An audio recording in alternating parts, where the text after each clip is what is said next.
Hello! Hello, Jay! Welcome!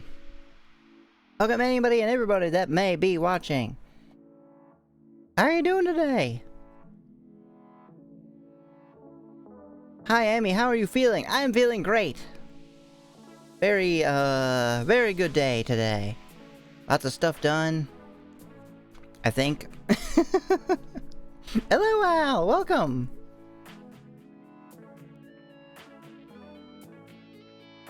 I was sick, but a lot better now. It didn't work. Aw, that's good to hear that you, got to take the day off, but obviously that sucks that you're sick.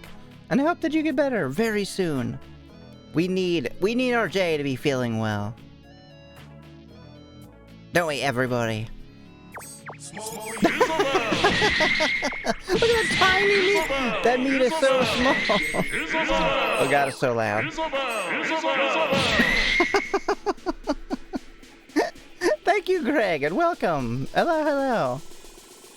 Means I caught most of Nyx's stream, right? There was a lot of people there. Oh, did I not save this? What? This is not letting me update the stream info. You know what? It's fine. I'm sure it's fine. Hello, Plucky Moo! Welcome, welcome! There we go. Yeah, she said this many times, but I will say it as well. Thank you, everybody, so much for coming out and supporting my wife. All the, what was I saying? Oh yeah, she was nervous about it, and then came out, and then you guys absolutely just annihilated her with support and gift subs, and yeah. No planes to interrupt Corpse Girl. Yes. No driving home. They have to be responsible about. Wait, won't be on long. Gotta take care of branches. Branches? Oh, we're like cutting down a tree, right? They were actually doing that in our neighborhood today. They were cutting down a tree. We are happy to annihilate your wife. Well, that's good, right? Cutting up tree remains. When you put it that way, when you say tree remains, that makes it sound a lot creepier than it really is. Like, yeah, I am cutting up the tree remains. They're going in my freezer. Hello, Treasure! Welcome, welcome, welcome! Thank you, Treasure, for throwing such an incredible amount of support at Nyx today. You are truly treasured here in this household on these streams. Actually, everyone is, to be honest.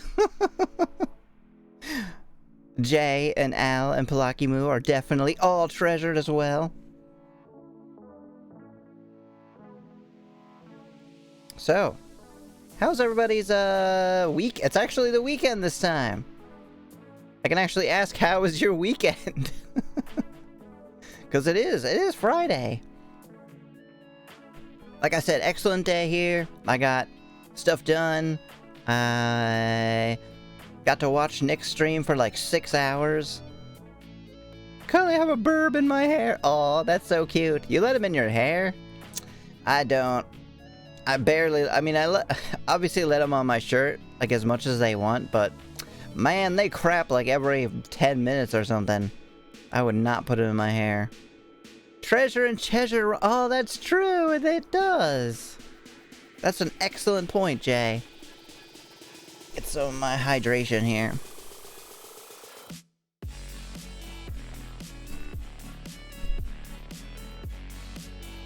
So, today, we are playing more Corpse Factory. Of course. Of course we're playing more of this game. Get it? Come on, game. I believe in you. You can work. You can show up on screen. You did it before. Will we get to the end of this? The Owie Chronicles! I hate to think of it that way, because you and me and her, the lead character, one of them was called Owie. That's the true Owie. That's my Owie. This is a crazy owl. She doesn't count, even though she kind of looks familiar. If I was subbed, I'd unsub right now. Wait, why? Oh, no, you! Hello, Nix. Welcome. Alright, I guess I'll just have to restart the game, because it's just doing that thing where it does refuses to show up. It is a Nix! Look out, Nix Chezra's in the chat. He's gonna he's gonna throw more gift subs at you. Yeah, it is! So did everyone like the dress? I think she liked it. Oh, there we go. The fragrance of white lilies, as it says. Eventually I will watch that beginning intro, but I refuse to until we've beaten the game. Because you never know what, like, little spoiler things they might throw in. Need to win Emmy the Sleepy Canvas. Oh, ho, ho, ho. Have you guys seen it? I've seen it. It's good. It's some high class art, we'll put it that way. High class. The dress was immaculate, right? I'm getting very good at Unity. if I do say so myself. I got that real leather look. Dress is so beautiful, wife is talented. Oh, thank you. I mean, I didn't build it or anything. I didn't make it, but I made it look good.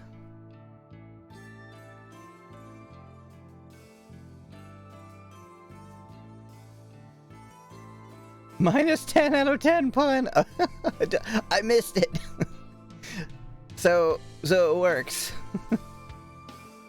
Delicious leather. Do dragons like leather? I feel like you could like chew on that and it would taste pretty good. Alright.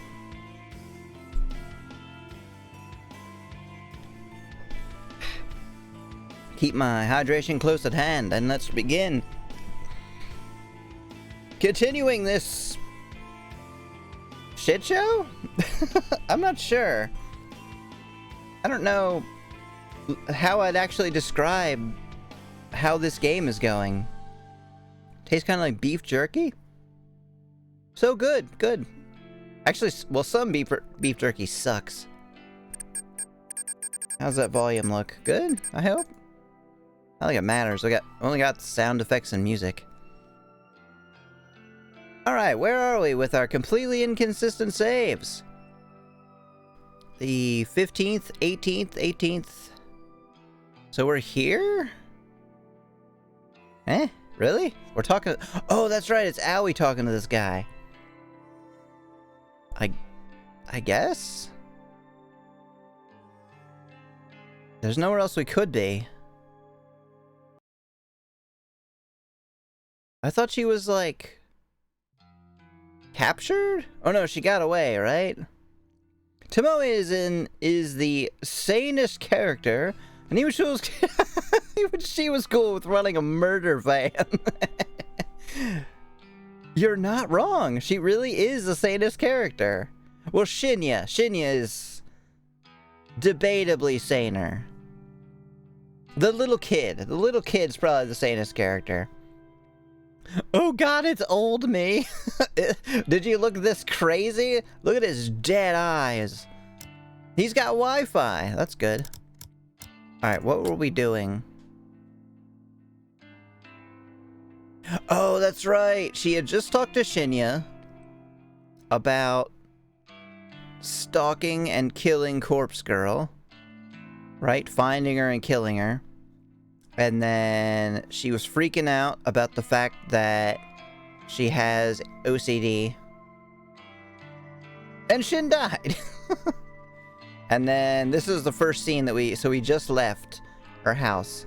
God, my wrist today. Feels like weird, like pinchy nerve stuff.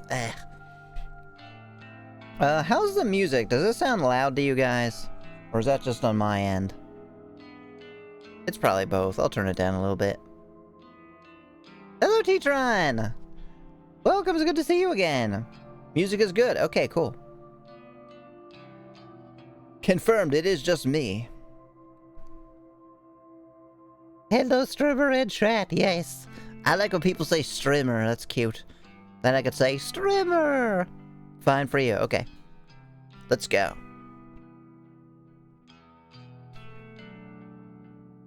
So yeah, I reckon I'll have some work for your son. Wanna hold Burb, aw. The other heralds have been keeping the numbers up. There just haven't been any requests for this area lately, you know. Oh, I do know. Yeah, oh, she's wearing her main outfit, hooray! Look, it's so similar to mine. Well, she got the cutout. She got the cutout, the boobs cut out. And I'm a bit more conservative in the old school one. It's a work outfit, you know? It's a real maid outfit. It's not a show-off maid outfit. Alright, it's a little bit of a show-off maid outfit. You're eating my phone. Mine taps on it. Mine goes and smacks it with their face. Yeah! I'm only half listening to Junpei. Fuck that guy. I'm gonna kill him next. He said something about why I haven't been tasked with killing anyone lately. I don't really care about the reasons. Junpei's the only one in contact with the leader of the human removal service. I just take orders like all the other heralds. Really? Huh. I totally thought that was the other way around this whole time. I thought she was like the big bad, and then Junpei was just kind of like, alright babe, you're super cool and you're killing people, so I'll just go along for the ride. Time to go cut up tree corpses and send them to the other trees, making them fall to their deaths. Hell yeah, have fun, Al. See you later. Owie reminds me of 2D Emmy. And the crazy one, I never murdered anybody that you know of. A lot of technologies to shift guilt in this story. Yes, there really is. Not that I've met any of them. Every herald has their own district, their own turf. If a request comes through a website, it gets allocated to the herald closest to the victim. This is like really well run for just like a random murder website, isn't it? It must have been a week since I last got to kill. Maybe 2 weeks. I'm telling you, just kill Junpei. What the fuck? It doesn't matter. They'll find someone else. Kill Shinya. No one's gonna miss him. It's not that I like the killing. It's not that I want to do it. Press X to doubt. I fulfill the request simply as a way to antagonize Noriko. It's my role to play in backing her into a corner and shutting down Corpse Girl. What time to set up this so they were doing this to compete with Corpse Girl? I don't know. Probably her. Probably Corpse Girl. So far, thanks to my contributions to the human removal service, we have been incredibly successful. Corpse Girl is all but a distant memory to the general public. If people really want to request somebody's death, they come to us, not to her. I don't plan on remaining in this group for much longer. After all, Noriko is pretty much already broken. She's a wreck. Once I find her, I'll possess her and quit this group. 1, what the fuck? 2, I don't think they're gonna let you quit. Pretty sure that's not how murder rings go. Oh yeah, she's already dead. Never mind. I'm sure it'll be fine then. Then I'll finally have the life I always wanted. Noriko's life. Have you seen her life? She's not exactly, enviable. I'll resurrect Corpse Girl when I feel like it. I use my inside knowledge in the human removal service operations to bring them down myself. And let's see, what else am I gonna do? I'm gonna sit around my apartment talking to nobody. Stare into my mirror and see myself as both hideous and beautiful. Get stalked by Shinya. What else do I do as Noriko? Make love to my pillow, because I'm super lonely. That's pretty much it. Oh yeah, work at a bank. Get smacked around by a blonde. Actually, that one, I'm okay with that one. Noriko's got it made, getting smacked around by Tomoe. Funny she wants Noriko's life, but is also killing all of her friends. You know, I guess when you're insane, what's the difference? Who cares? After that, I'll be able to spend my days in peace, living free of fear, finally comfortable in being the girl I want to be. I'll truly be Noriko. So, I think I'm still in the theory that they're the same person. That Noriko and Corpse Girl are the same person, literally. And that the only time that we're seeing, like... Oh, hello, Carbine! Wonder what the dog doing? What the dog doing? I haven't seen you in so long, I think. Hello. Welcome, welcome. I was just rewatching some old, what's it called? How to Date a Magical Girl. And you were there a lot. You watched a lot of those streams. By the way, if you haven't seen this one, it's by the same people. They made another weird game. So yeah, my theory is that they're both the same person, and any time that you see that, like, where it looks like they're not the same person, like with Tomoe being like, "Who are you?" I think Aoi is seeing it differently, and Tomoe might be saying, "Who are you?" but only in a kind of like, "What the hell, you're not the Noriko I know." But who knows? I was waiting for a game to load, so I decided to throw this up on my phone. Hell yeah, well, I'm glad to have you for any amount of time, even if you're only here for a couple minutes. It's good to see you. Kid babe, you in there? Oh, don't look at me with the blushy cheeks. No, I'm not in here. I'm dead inside, remember? Leave me alone. Huh? I suppose I drifted too far away. I rub my eyes, look at Junpei, and flash in my sweetest fake smile. Do you buy it? Do you buy the smile? Look at how happy I am that your dumb face is talking to me.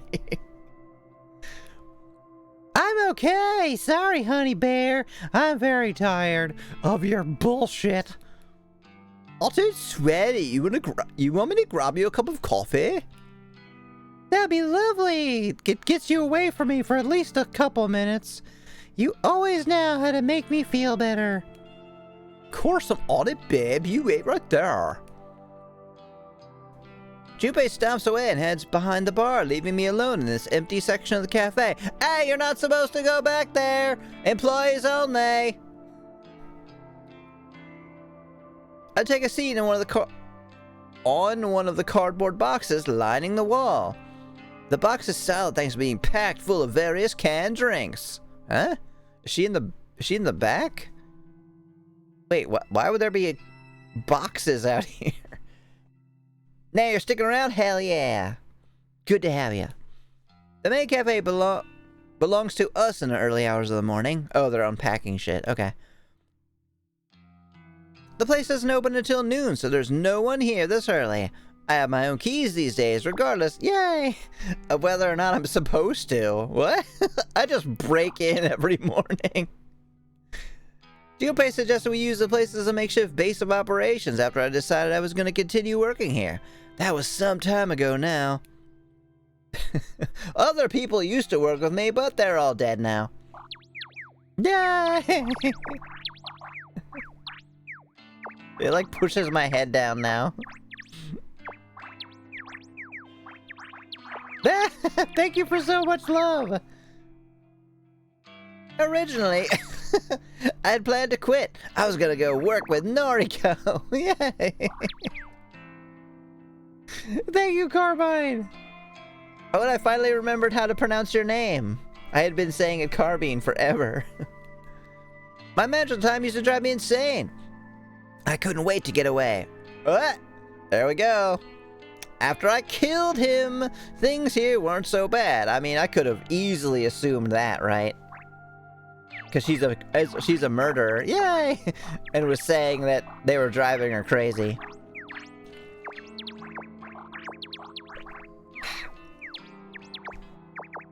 This is a perfect subject matter for gently falling love and petals, isn't it? The new manager is great! He doesn't pressure me to work shifts I don't want to. He doesn't let customers take advantage of the staff. It's like a mop with like a toupee on it. What do you want me to do today, Steve? It's Carbine said like spine. Oh. So I was pronouncing it correctly. Oh, shit. Never mind, then. Neither the new manager nor the other staff members care that Junpei and I meet up down here. It's not like we leave any incriminating evidence behind, either. I mean, there was like the odd corpse here and there. But we clean them up, it's fine. It's simply an easy place for us to meet up and talk, since Junpei lives so far away from me. The added benefit is we have access to cheap drinks and food thanks to my employee discount. So hanging out here is actually quite pleasant. Employee discount? Just eat the fucking food. Are you kidding? I can't imagine working at a restaurant and still having to pay for the food that you eat. That sucks. Although, oh god, I worked at Lone Star Steakhouse and it was like that. You got like a discount, I think. Hello, Grim! Emmy, thank goodness you're live. I was so bored while working. Oh, I'm so happy to have you. Sorry anyone not subbed. Yay, you'll have to watch a 30-second ad. I will try not to do too much without you. Okay, I think on the speed through the game.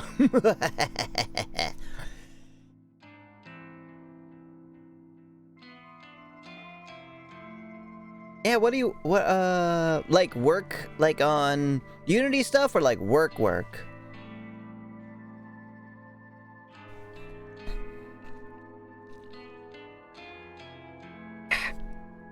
Working on some comms, nice! Also, the stream the other day, amazing. We just got like obliterated with frogs for like a solid 15 minutes.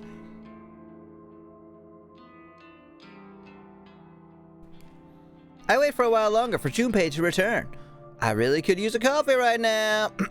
I begin sharpening my knife. Junpei better get the fuck back here. I was at the boring stage of exporting a file 15 times in different file types. What? Is that a thing? 15 different file types. For like different images?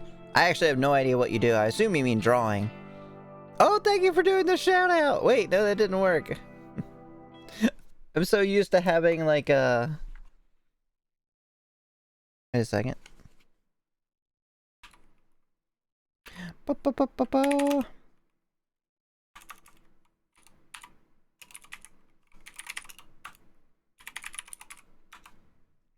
There you go. And shout out at Grim.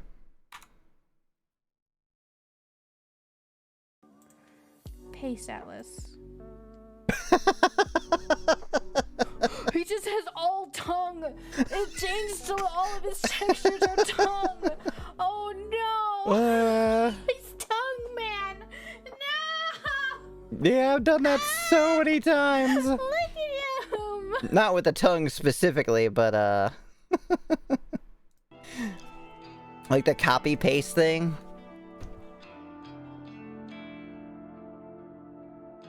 Oh yeah, it'll work now, Jay. As someone else shows up, you should be able to do it. His return is heralded by the thump of heavy feet against the tiled floor. I got you, fam. Junpei, don't ever say that again. Hello, Sick Bounty! Welcome, good to see you again. I feel like I'm slow, but that's probably just a shitty computer. Thank you, it's an honor. It's an honor to have you. I feel like I can fully trust Jay, to be honest. Junpei sidles up next to me. Ew, ew, ew, oh, get his thigh is touching me. Blech, get away. Well, I'm a murderer, so fucking whatever. I guess you two belong together, it's fine. And hands me my favorite drink, a tall iced coffee with an extra espresso shot and a dollop of ice cream. Alright, well, you're a killer, but you got good taste. You're the best, baby! I know it! Wait, did you mean I'm the best, comma, baby? Or did you think I'm, like, a small child? I really must know. Never been a mod before, I'll try not to let you down. Oh, that's okay, you don't have to worry about that. You don't even have to really do anything. You know, just, I guess, shout-outs, I guess if someone was being, like, a huge, obvious asshole, you could, like, time them out or something. He giggles in his insanely irritating high-pitched way and begins to chug down his own latte. I get the feeling that we hate him. And that we're only here with him, we're still only with him because he's, like, connecting us to the killing website. Which is fine, you know, I'm not a fan of him myself. So, I wanted to ask you for a favor. Could you take this cyanide capsule? I just really need you to take this. Chew it up real good, okay? I'm planning to use it for a murder, and I just need to make sure that it works. Oh, okay, babe. Yeah, sure. Anything for you, honey bee. A tuft of milky foam sits atop his... It's a...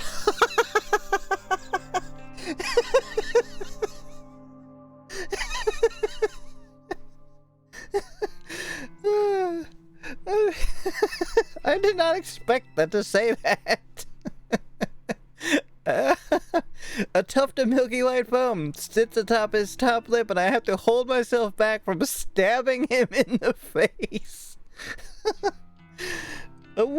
That's insane. Wasn't she just saying, like... I thought at the apartment she was talking about, like, how helpful he is. Like, he's so helpful and supportive. He makes sure that, you know, I can leave my house. Or that...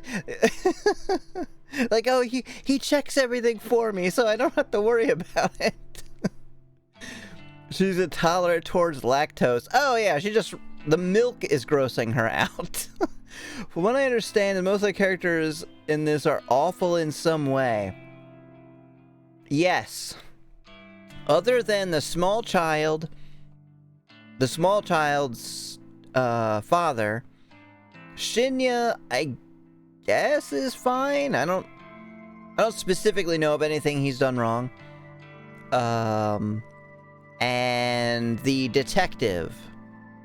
So yeah, some of the characters, but most of them are awful. Noriko apparently spent a lot of time in Shin Okubo with her accomplice Tomoe. Shin Okubo, huh? Cool. Good old K-Town. What'd they go there for? Karaoke? Karaoke? Doubt it. Noriko sounds like a drowning cat when she sings. Then what? Well, I like to think that's where the factory is located. Oh, gotcha. Huh, you could be onto something. Howdy, Destiny. Watashi wa Junpei desu. Desu.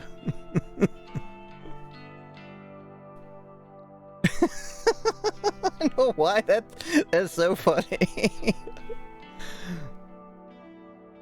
A trip from Kojiro's Mort to Shin Okubo wouldn't take that long. Since they used to move a lot of bodies around, it's definitely a viable location. I agree.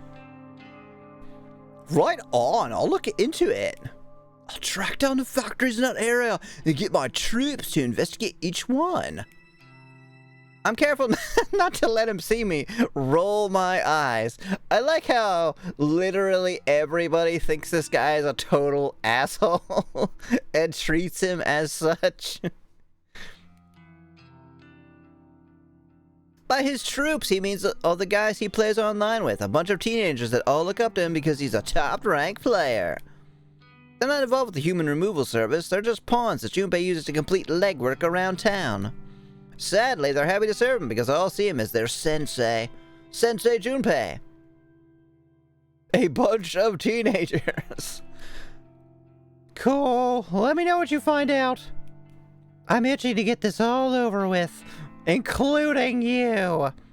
What does that mean, babe? Oh, it means we're finally gonna sleep together. Well, that's fucking cool, man.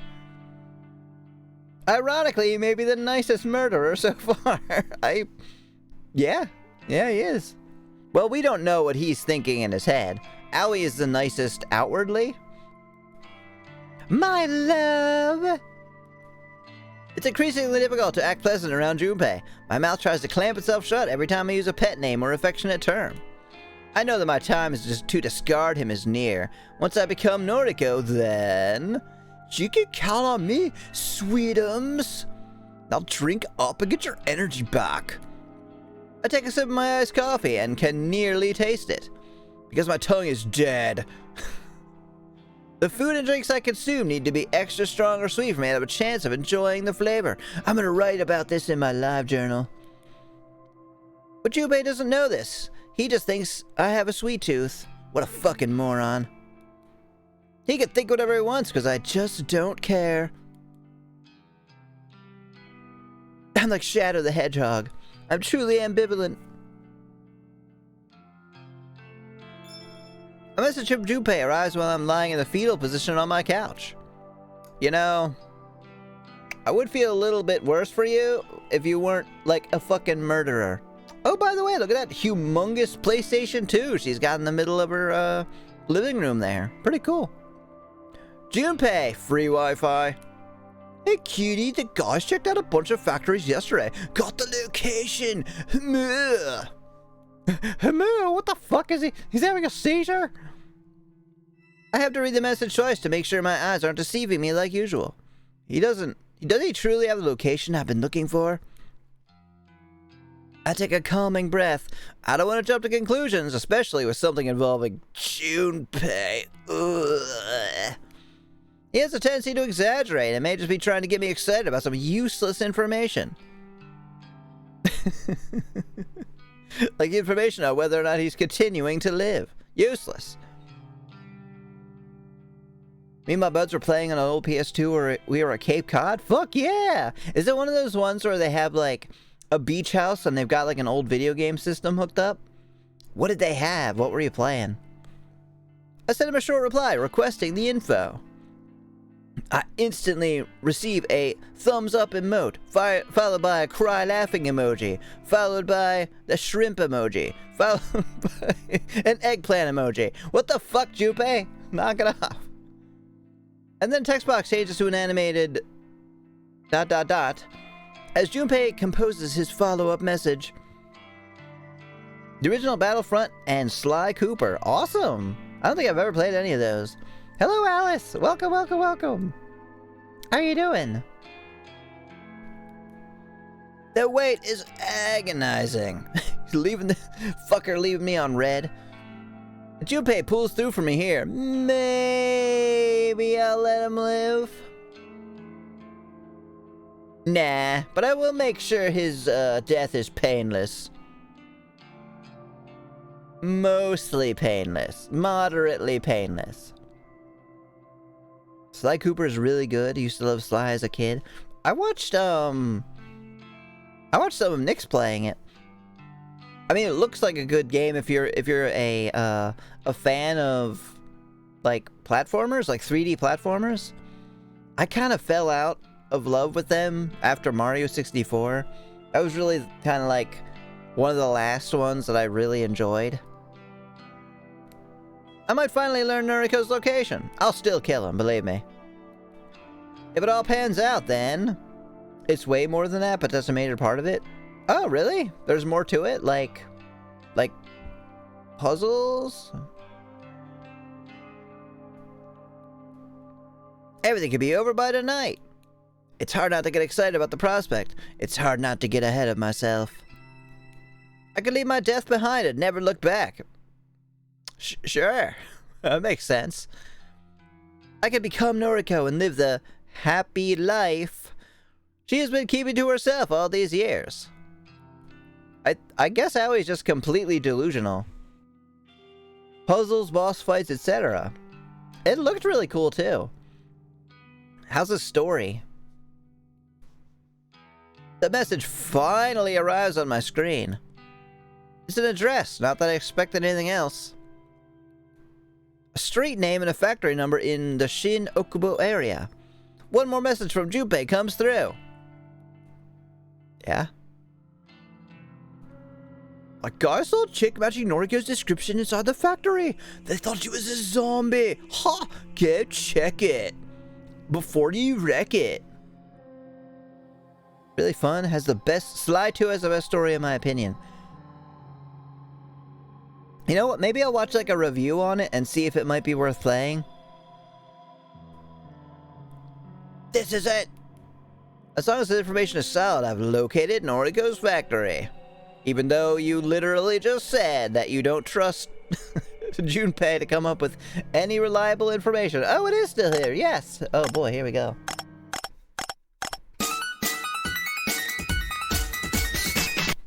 That was a delay.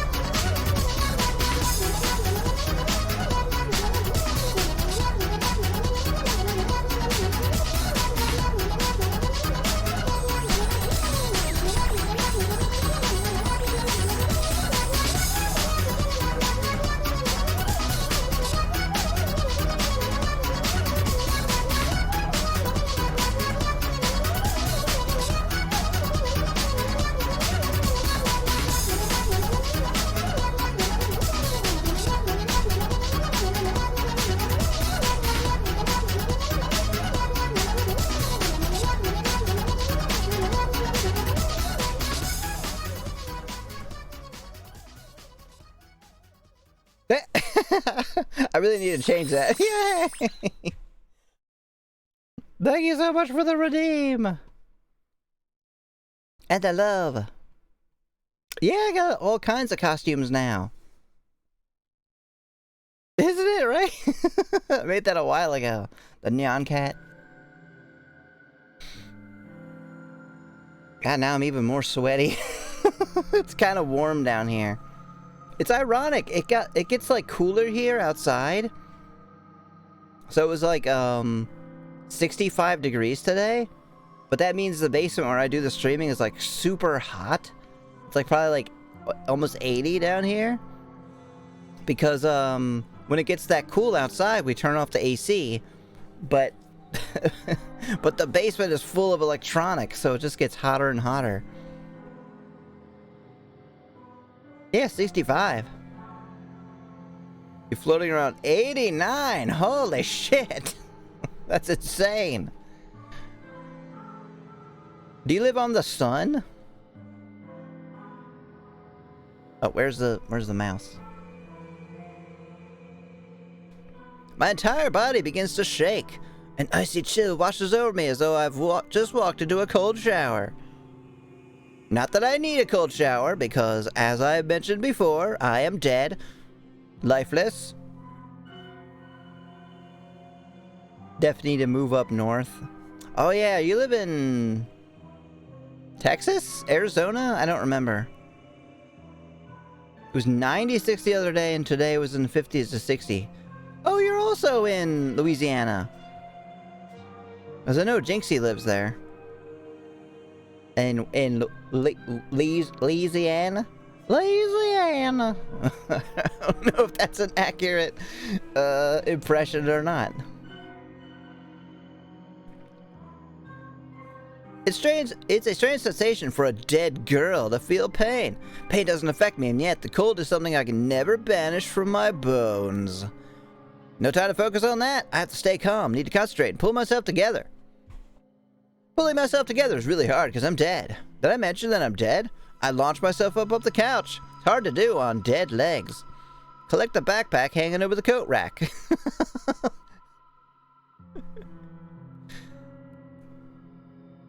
Unintentional rhyming. Pretty sure I made it fit in either way. Hell yeah. I unzip it, run my hands through its contents, and convince myself that everything I need is within. It's full of nothing but Go-Gurt. Hell yeah. It's not exactly great, but it's cheap.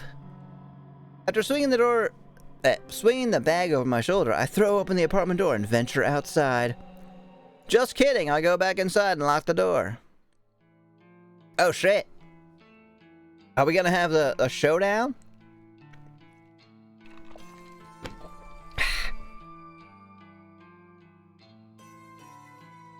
The factory is a rundown mess. How anyone can live here is beyond me. I suppose I just have to find a way to make it feel like home. Maybe once I'm inside Noriko's skin, I'll be able to understand why she is comfortable here. She's not. She fucking hates everything. She's miserable. I wonder if that's going to be, like, the crux of this story. Is that Aoi's going to, like, find her and see that she's miserable and be like, fuck that. I don't want her life. Jesus Christ.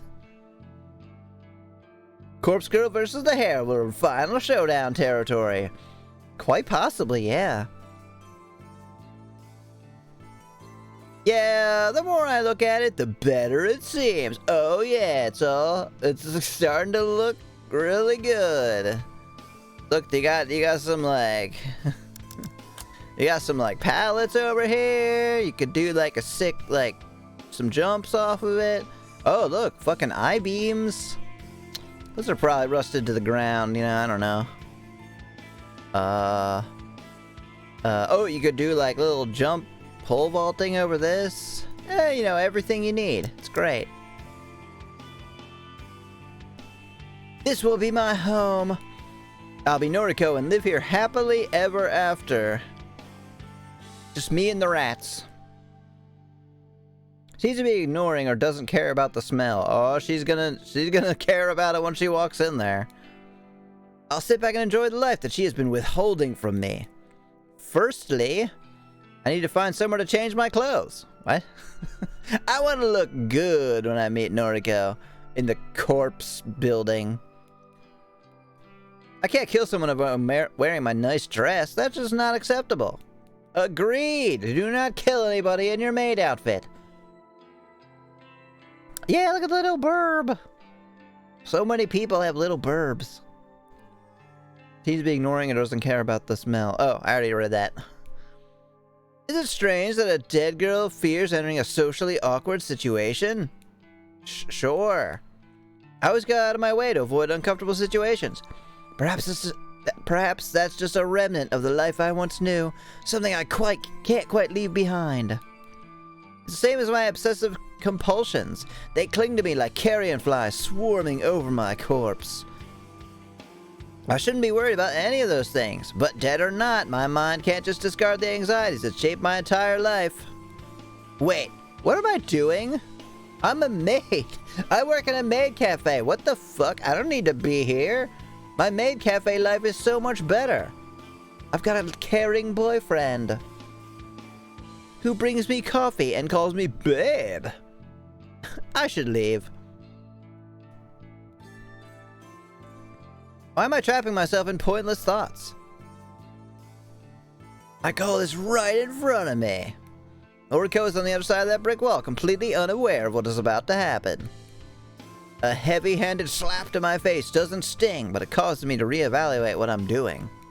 Focus! First, I'll change it to the gear provided me by the human removal service. Then I'll shimmy into the factory through an open window. Oh, I hope it's like a fucking sneaking suit, like Metal Gear Solid. Like Solid Snake. I'll locate Noriko and drive a knife into her chest. I'll pluck her still beating heart from her body like a ripe strawberry, and then I'll carve my name into the pulsating, blood-spurting organ. And then I'll eat it. Noriko's life will be over. And I'll be reborn. I'll baptize myself in her lifeblood and become the girl I've always wanted to be. And I'll be happy. Happy just like Noriko. Oh yeah, everyone remember Noriko? Happy, happy, happy. That was... Be happy was her motto. Does she think she's doing some kind of magic? Man, if I could tell you where any of this story was going ever. Is anyone in this not delusional? Shinya, I guess. Even he is a little delusional. And he's like, I'm helping with the investigation. I'm super important to this. Noriko thought she was Kira, but she was actually gaslighting people. She wasn't even doing that. Right? She wasn't even getting people killed. That smiling, carefree girl that I spent my youth with. Yeah, carefree. The girl that faced her mother's attempted suicide with a stoic smile. That girl that didn't flinch when her father walked out. The girl that stayed inside day after day when the outside world just became too scary to face. Oh shit. When I say all this out loud, fuck, her life kind of sucked, didn't it? You know, fuck this, I'm going back to the maid cafe. A happy, carefree girl without a single real problem, except all that stuff that I just mentioned. She never knew how good her life was because it wasn't. She wouldn't have lasted a day in my shoes, because I'm dead. I hate her so much. You think? I'm going to become her so I can hate myself. Wait. My backpack hits the ground with a dull impact. I tear my yellow sundress from my shoulders and let it fall to the ground, just like a snake sheds its skin. Cool. Can we please get a CG of this? This girl is so single-minded. Everybody is. Except for Tomoe. Everybody, like, dude fucking cut his own arm off to please Noriko. Everybody is insane. Yeah, only my perspective exists. Other people having complex thoughts and emotions that aren't on the surface? Never. Yeah, also they're all insane. Which, in any other context, you would feel really sorry for them, but they're killing people, so... The cool afternoon breeze bites at my naked skin and makes the tiny hairs on my body stand on end. Why can the dead feel the cold? The dead shouldn't feel anything. Well, I'm sure it's nothing. I crouch and rummage through my backpack, withdrawing my change of clothes. Slowly, calmly, deliberately, I dress myself in the dark gear that marks me as a herald, one of many, one of us. I note the comforting weight of 4 knives, concealed within my jacket, 1 in each sleeve and 2 against my chest. Cool. It's important to be armed to the teeth. I always find it interesting or amusing when you realize that when it comes to Japan, having a knife is like the only having a knife is like the oh my god, wow, they are fucking serious. 4 knives, holy shit. But in like America, that'd be like, okay, so? Like that other game when the guy gets like taken in by the cops and they're like, well, you got anything that's gonna get you put away? You got a knife on you?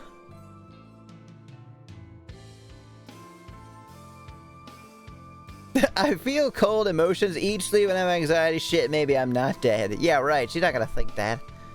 Arguably, that's only in America. Yeah, quite possibly. But it's always so weird to see. After donning every article, I pull a broad mask out of the bag. A broad mask? It's really wide, shoulder to shoulder. In Canada, you're not even allowed to own pepper spray or knuckles. What? Really? Can I move to Canada? A mask in the likeness of a corpse girl, my enemy and my future identity. Wait, so it looks like Noriko? That's gonna be a little weird, isn't it? I slide the mask over my face, and a curtain of calm descends over me. This is the last time I march forward in the name of the Human Removal Service. This is for my own personal agenda. The scheming of that rebellious group of killers no longer guides my hand. Not if you want to keep your knuckles. You know, I gotta say, I'm kind of a fan of them, so. The time has come. I approach the factory's front entrance to try the door, simply out of curiosity. I don't expect Noriko to have lowered her guard so much, and yet... The door swings open. Oh, shit. She left it unlocked. Do I want to become her? She's obviously a fucking moron. A mistake I never would have made thanks to my overbearing compulsions. Supposedly, but you think you leave the door unlocked, so maybe you do.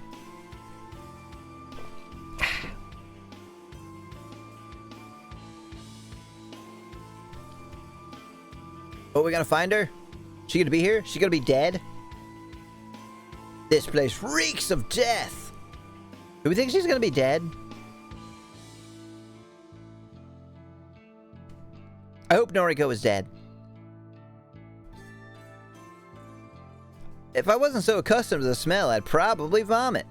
Just kidding, I vomit anyway. Do dead girls vomit? What do dead girls do? Alternate reality where everyone gets therapy. And they're never, you know, necessarily amazingly well together, but at least they don't murder people. If Noriko is dead, Corpse Girl may not be, right? The dull, steady hum of an air conditioner registered in my consciousness, but it doesn't distract me from examining the surroundings. But, like, this way, if Noriko is dead, then Aoi can't, like, kill her to take her life or whatever? Countless empty body bags are strewn across the pockmarked concrete floor. Some are stained with brown blood, and some are completely clean. Oh, Sky wants to play with my phone, so you're going to be watching the stream now. Hello! Hello, Sky. Hello, little bird. How are you? Go after the hand.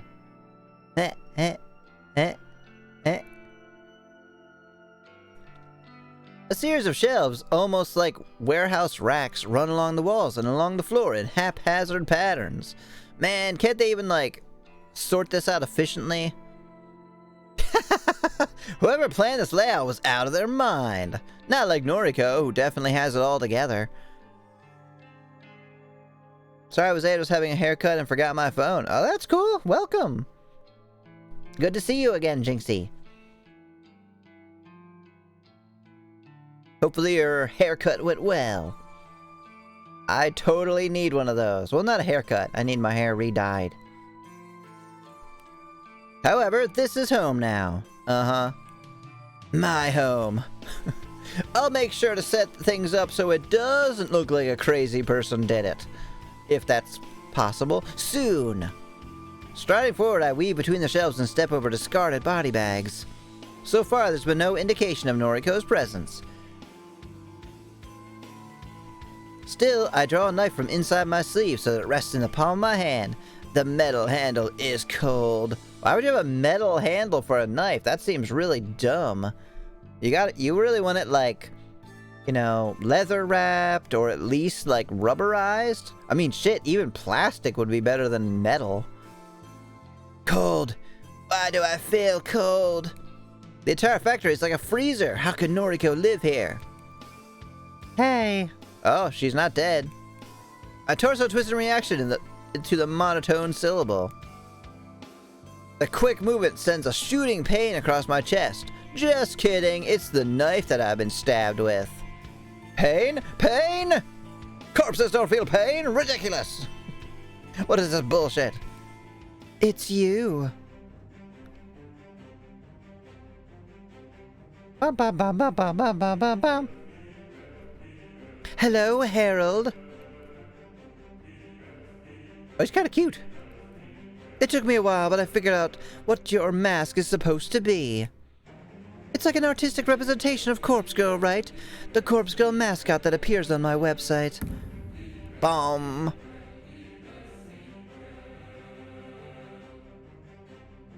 A quest of death, revenge at your fingertips. Huh. That's totally copyright infringement. It's not. That would be trademark. Due to the way my hair is, I've gotten shaved bald. I've got naturally thick hair and overheat quite easily from it. Right? Having long hair is kind of the same way, because it like rests on the back of your neck. I always have to put it up when I stream. I mean, of course, it's already up, so you can see it. I don't know what to say to her, so I stab. I just start stabbing. Just stab. You don't need to say anything to her. You came here to kill her. Just stab. This isn't exactly how I imagined this encounter would play out. Why'd you fake Junpei Matsumoto's death? You know what I'm talking about, right? The fact that he's alive? The time we met in the underground parking lot, you planted a look-alike corpse to fool us into thinking Junpei had died. Total Corpse Girl move, by the way. You stole that from me. Guess you stole that strategy from me, too. I sense a lawsuit. She steps forward with a hand outstretched. Damn! Okay. I instinctively lash out with my knife and slash her wrist. What do you want to guess? She's like, I don't fucking care. I haven't felt anything in years. But her hand comes to rest on my shoulder, the tiny nick from my inaccurate blade not even prompting a spurt of blood. Ouch, that stung a little. The warmth of her hand seeps into my shoulder. It's almost comforting. Owie. I miss you. I really miss you. Oh, she's crying. Can you take off the mask? Can we just talk? Nah. I don't take off the mask. I don't know why I'm standing here listening to her. I don't know why her presence and a reassuring hand has caused me to lower my guard. I guess because you're probably like in love with her. At the very least, you're obsessed with her. She smiles. This is the happy, carefree Noriko I grew up with. You're so beautiful, Aoi. I'm really sad we can't be together. How are things with your boyfriend? Hello, Super! What did I walk into? The final showdown, maybe, between Noriko and Aoi. In the corpse factory. That single useless word crawls out of my rotting mouth like a diseased maggot. It's all I can bring myself to say. I have no... Is it the end of the game that they elope? Maybe. I have no idea what's going... I kind of hope so. I mean, I don't... It's like at this point I don't really want them to be happy, but... You can't tell me. That's okay. You used to be so open with me, and then you died. We tried to keep our friendship going after that, but we've never really been the same since, have we? I hope you get the help you need, Aoi. I hope one day we can put all this behind us. My fingers loosen, the grip on my knife weakening. It falls to the concrete ground. I don't need it anymore. I've decided I'm not gonna kill her. I'm gonna go home. Go back to the maid cafe. That was pretty nice. I got a discount on pancakes. I tense my arms and squeeze my hands together, desperately trying to crush Noriko's throat between my fingers. But I'm too weak, because I'm Noriko. Hope everyone's having a wonderful day. I am! Thank you so much for being here, Super. How's your day going? Her skin is warm and flushes green as my grip tightens. She kicks against me, but the pain doesn't register. She's weak and frail. Ah! Oh, she actually is getting killed. Her strangled cries drowned out by my own grunts of exertion. Anemic fingers swipe at my arms constantly, only serving to irritate me.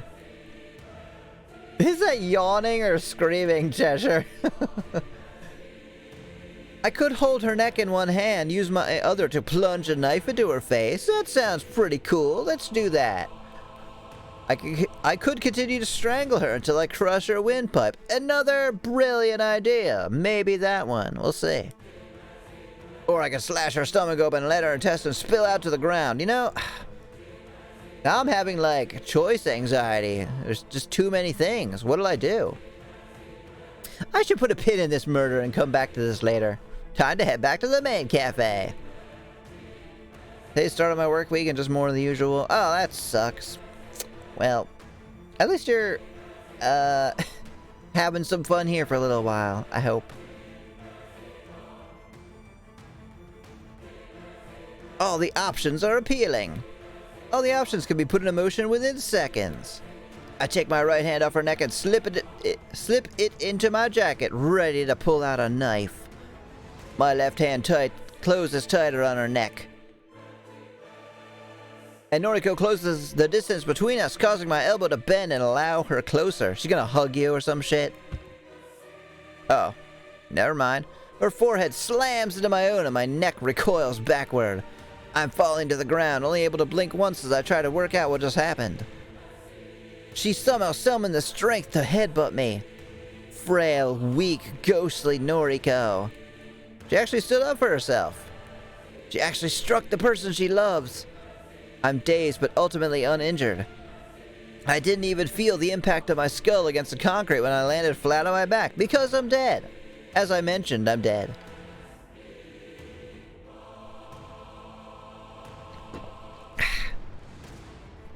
Noriko towers over me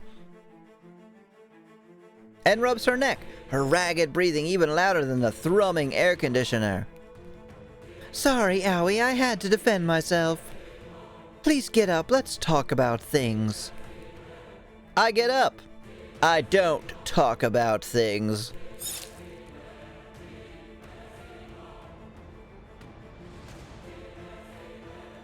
Okay. I slip the knife into her side and feel it slide neatly between two of her ribs. Her taut, thin skin does nothing to resist impalement. Okay, well, she's dead now. Who has first-person point of view? Aoi. The blonde from the very beginning of the game. Well, one of the blondes from the beginning of the game. I'm a bit confused. Sorry. You and literally everybody else watching this. Noriko looks at the wound and mumbles in surprise.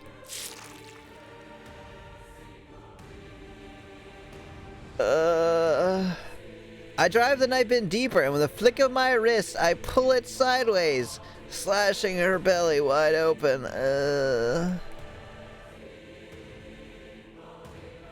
arcing stream of blood sprays from the savage wound and forms a macabre rainbow before me. Noriko coughs and gags as she frantically tries to stem the tide of blood with her hands. Ah, damn it! Corpse girl, Will... She falls to her knees. Get you. Hold on, that doesn't make sense. Oh? How so? Her empty threat falls over her. Her face slams into the concrete. Noriko Kurosawa is dead. Using the very same knife that slashed her open, I cut along the seams of my jacket and skirt. I strip myself down with the blade until I'm standing cold and naked in the factory, and then we show a CG of this to the player because they deserve it after all this bullshit. It doesn't take... It doesn't take long to strip Noriko down as well, but I'm extra careful with her clothes, and I don't use a knife this time. I simply pull her dress up and over until it slides free from her motionless body. Corpse Girl will get you, so she may think it's a different person. The knife went between ribs, right? Yes. I mean, they could be taking, like, artistic license with that. With, like, the description of belly. I hold the dress up against me, letting it press against my own form. Yeah, but didn't you already stab her and kind of, like, ruin the dress? I look down and admire the sight of myself, imagining what I'll look like when I wear it. I could finally become Noriko. I could wear her clothes, live in the factory, talk to her friends, work at her office. They're totally not gonna notice that you're not the same person. I could do all the things that she loved to do. All the things that made her happy. I slip the dress over my head and force my arms through the sleeves. It's a little long, but overall it fits me nicely. I'm Noriko Kurosawa. Yeah, but who's Aoi then? The end! Ah, final act, Noriko Kurosawa. Someone has lost their marbles! Everyone in the story has lost their marbles a long time ago. I guess we're getting into the serious biz now. When Mother killed herself, she didn't die. Well, she died, but not really. If so, thanks to the bone in the middle of the chest they could cut across. Yeah, exactly. Like, maybe she went, like, across and down. I mean, I think she actually did kill her. It's a funny thought. Everything that she was, everything that made her Asuna Kurosawa, left the planet on that day. Her body remained, but her soul had departed. She got sent away to a care facility, and I didn't see her very often after that. What? Oh, okay. Oh, it said when Mother killed herself, she didn't die. Oh, so it's saying that she attempted. Attempted then. Oh, shit. God, why didn't I not do this sooner? Sorry, everybody. On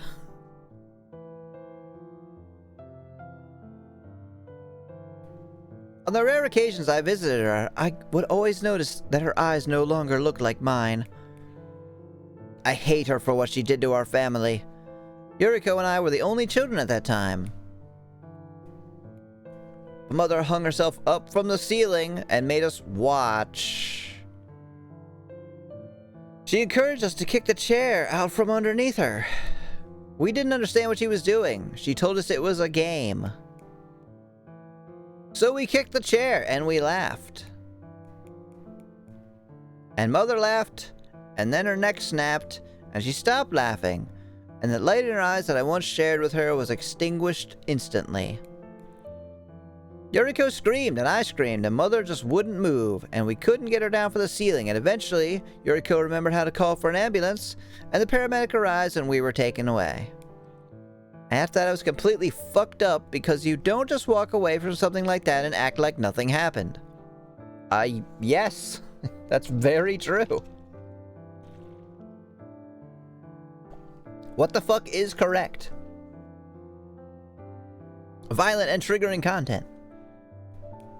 I spent years trying to force the painful memories of her attempted suicide out of my mind.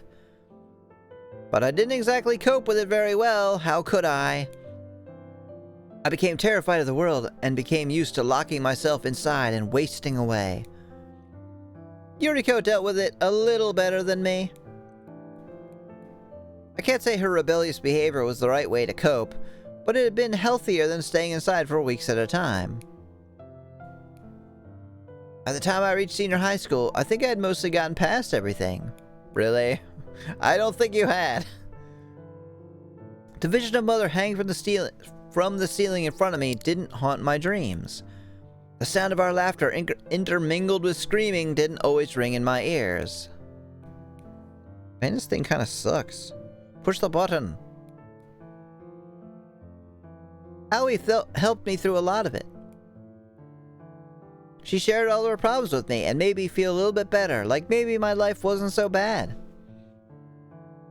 When things like that happen, you either learn how to deal with the thoughts or you learn to block it out.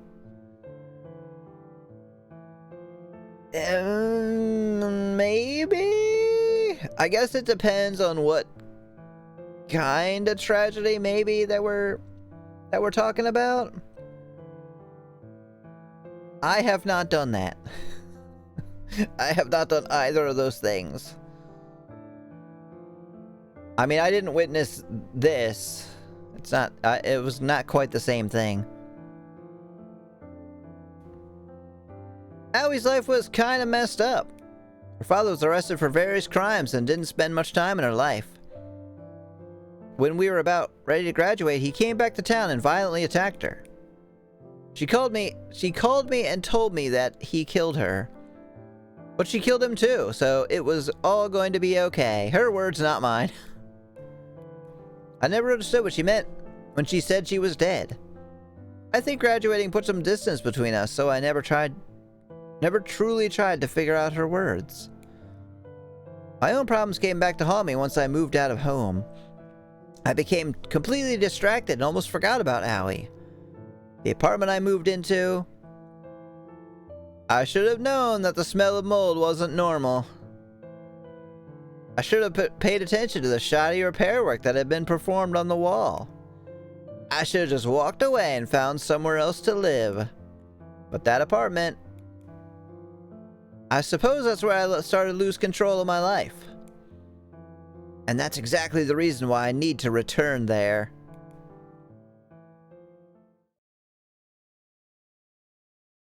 Several days later, then what? Then what? Did it say something? Did it say a time? I totally forget.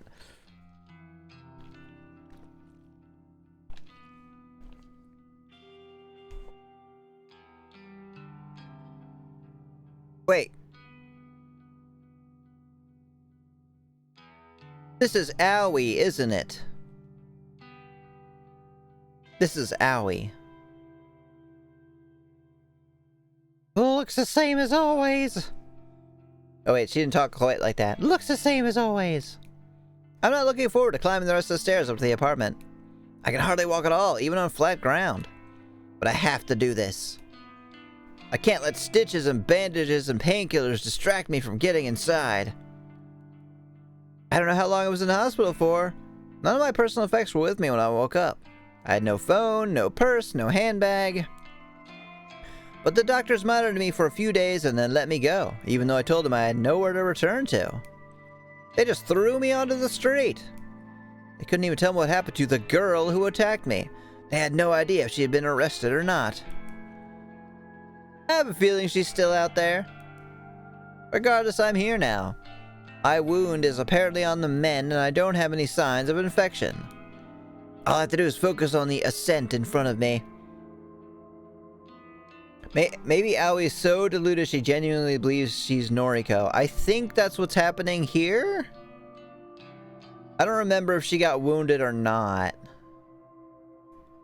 Each step I climb is more difficult to conquer than the last. Notice she had said, that girl that attacked me. Not Aoi, that girl. Noriko definitely would have said Aoi. Well, real Noriko, I mean. Each time I raise my leg, I experience a tearing, searing agony along the length of my stomach. More than once, I have to stop and check that my stitches haven't torn wide open. When I'm sure my flesh is more or less intact, I continue scaling the mountain. My head throbs and beads of sweat drip down my face. Maybe I'm wrong. Maybe it is her. When I hit the landing on the level below my apartment, I spy a familiar face. Huh? Noriko? Momo Ogawa, the daughter of Kenji Ogawa, the man I framed in order to maintain my innocence. Hey, Momo. Die, monster! You don't belong in this world! Dead! Her panic cries and the reaction I was suspecting. Her father's exiting the apartment just as Momo cries out. He does a double take before glaring at me. I don't remember. Noriko. I don't remember his voice was. I don't know everything that happened to you as a child, so my apologies if I am unintentionally being insensitive. In Noriko's case, it's a bit different. The trauma happened in front of her, not to her. The events that happened made her think it was her fault. She would have had to accept that she was nothing but a child at the time and wasn't at fault, or she would have had to learn to move on with her life. Wait, she would have had to accept that she was nothing but a child at the time, or she would have to learn to move on with her life. Are those both the same thing? No, I wouldn't worry about being insensitive at all. I mean, unless you were like, people who were abused have to suck it up. You know, that would be insensitive. But other than that, no, I don't think you could, insult me. Would you mind explaining that a little bit more? I feel like I didn't get it. Surprised to see you here. Yeah, I think he was kind of like wormy a little bit, like, I can't quite get a grasp of his tone. Is he happy to see me or angry? Does he even know that I'm the reason he was arrested? Probably not. Well, I'm assuming that the police let him go fairly quickly. After all, he's here at his home, not rotting in a cell. He's here at his apartment. That is rotting in a cell. Hello. Or maybe he was more creepy than... Your landlord said you disappeared. Yeah, kind of. Are you okay? You look like death warmed over. His gaze turns to the hospital tags adorning my wrists and the package of spare bandages I have slung over my shoulder. You know, you disappeared right around the time that the police... Huh? Forget it. It's nothing. I have a bad feeling that he's beginning to piece something together. If he works out that I'm behind his false arrest, then... Sorry, I should go. Yeah. Come on, Momo. Goodbye, bye, Noriko. Bye, Momo. The girl waves excitedly as her father leads her downstairs. I should feel relieved that he's safe, but honestly, I just feel guilty. My actions... Corpse Girl's actions put a lot of strain on that little family. I have to keep going. The last flight of stairs is torture on my battered body, but I persevere and reach the front door of my apartment. It's at this moment that I remember I don't have any keys to get in. Shit. Oh yeah, because you didn't have them at the hospital, right? Out of desperation, I try turning the handle, and the door opens. Either I left the place unlocked, or the landlord has been inside and forgot to lock up. Oh yeah, didn't they, like, go into her apartment and get clothes and stuff? I may have become confused thanks to the story going off the rails and blurring the lines between Aoi and Noriko. That's okay. You can take your time, or... or... not even explain it. Either way is fine. Pillow John! The curtains are open, bathing the living area in a soft light. Yay!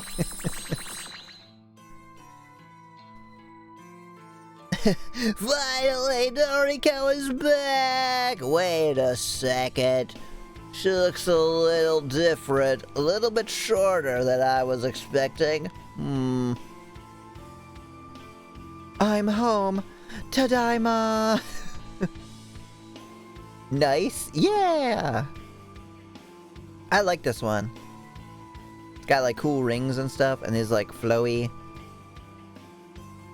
things. Home. No, that's not right. This isn't my home. This isn't Noriko's home. This is Corpse Girl's home.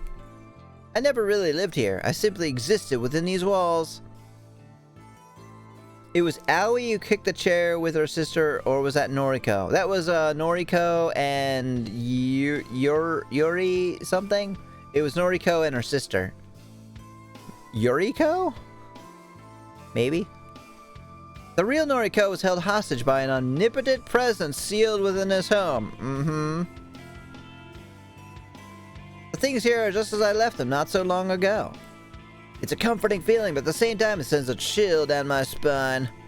It's time to move on. I stride with purpose towards the kitchenette and slide open one of the drawers. What? Inside is a small mallet with a metal head. It's a treasure I acquired from the garden shed in the apartment grounds when I first moved in. It's not very large, but it suits me just fine. I don't have the strength to wield anything bigger than this. What the heck are you doing with a mallet? Oh.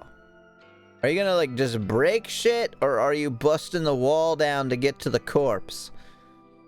Bringing it to bear is still a great deal of effort. I grip the handle with both hands and lift the deceptively heavy tool. Equipped with its tiny weapon of destruction, I slowly lurch through the hallway. Oh shit! Here we fucking go! I make my way to the very end where a blank, stark white wall faces me. The paint on the wall is peeling like it was slapped on without care. The plaster is cracked like it was applied by an amateur. What the fuck, bro? I'm dead, but still. You don't insult me. And the lingering stench of mold is at its strongest when I stand in front of this wall. I see Vengeance for Might got more expensive. Yeah. It wasn't really ever supposed to be used, like, all the time. I guess I made it too cheap. Oh boy. I bring the mallet down with both arms, a heavy metal head crashing into the wall with as much force as I can muster. The struggle of bearing the mallet is taking a toll on my wound. I feel the stitches in my stomach threatening to snap and break. But I can't stop here. I can't stop enough to crush this wall and reveal the glittering contents of the trove hidden within. Another swing, and another crash against the plaster. A cry of pain and another hole in the wall. I scream and swing the hammer and groan and slash and weep, and the wall crumbles beneath my sheer force of will. White dust clouds my vision and provokes me into a coughing frenzy.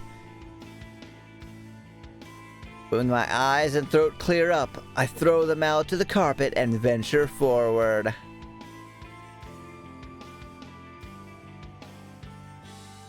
And with that, we will take our first break. Guess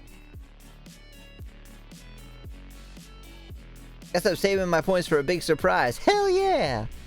I'm excited to see it. Wouldn't anyone be able to smell the corpse? Rotting people is apparently very strong scented and absolutely awful. It is, and they are definitely underselling that by a lot. A rotting corpse just doesn't just smell bad. It's like astoundingly bad and very strong. And humans have a very natural aversion to that smell, obviously, because it smells like death. So, you know, we tend to want to avoid that. And you can smell it really far away. So no, if there was actually a corpse in the wall, yeah, everyone in the apartment complex would be able to smell it. They would know what it was, and it would not be hard to track it down. Just like the factory thing. Like, if the factory was actually full of corpses like that, yeah, there would have been tons of people, like, a mile away be like, what the fuck? Why does it smell like this? Okay, then my explanation was right. If what happened then changed the way Noriko looked at life as a whole, it's because she didn't deal with the trauma and instead let it build up inside and overflow. She clearly feels that because her and sister kicked the chair that they were somewhat responsible for killing their mother. Yeah, that's what I assumed. There's a chance that Kojiro embalmed her before putting her in the wall. No. Nope, we saw him retelling that. She died in a car accident. Well, not a car accident, she was hit by a car. he dragged her to the apartment and stuffed her in the wall. Like, that's it. I mean, unless he skipped the whole part, but I think that was entirely the, like, verbatim story, is that's what happened. Alright, I'm gonna go take a very short break. Just need to refill my beverage and etc. I'll be right back. Thank you for everybody for watching. And let's see what the hell's gonna happen. I bet we know what's gonna happen. But we'll say I'll be back soon.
Okay, I'm back.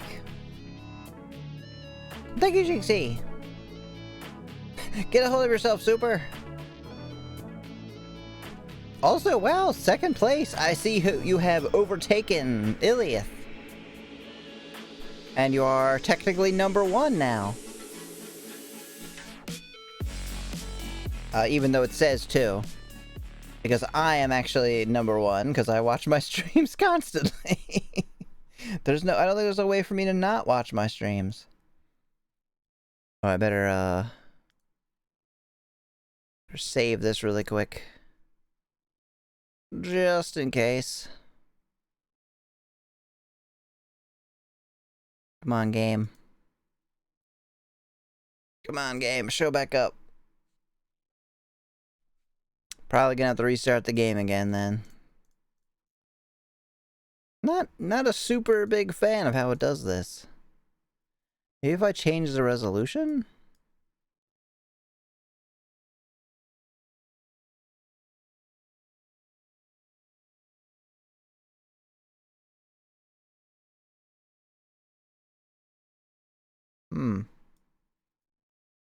That seems to have not done anything.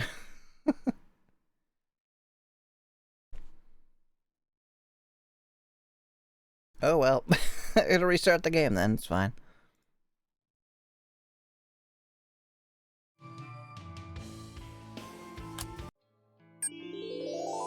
Oh, thank you, Al, for the resub!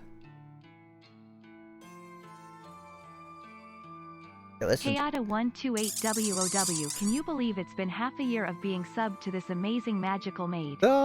Keep being awesome, Emmy, and hashtag justice for mice. No, you keep being awesome! Thank you so much, Al! Oh, that's so sweet of you! 6 months! I can't believe it! I can't believe it's been, like, that long at all! I mean, like, I know I've been streaming for a year, but holy crap! 6 months? It feels like I met you, like, a month and a half ago.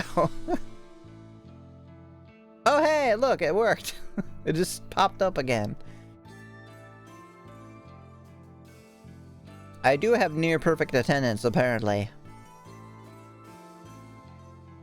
Although I don't know if I have to have Twitch open for it to do that.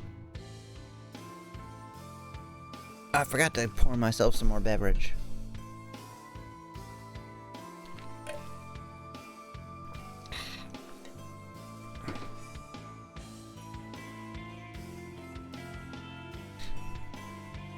Yes, I did save. When you guys couldn't see. Seeing that Noriko's sister was a manager and was willing to do whatever she wanted just to live life comfortably, I would say it's safe to say that she didn't really need to deal with the trauma because of sociopathic tendencies, making her not even feel bad in the first place. Although the event itself could be what made her sociopath in the first place, and that in of itself is how she dealt with it. Quite possibly. I mean, we don't... It could be that she was kind of like just self-destructive in general. Not necessarily a sociopathic, but just an angry person who took it out on everybody else.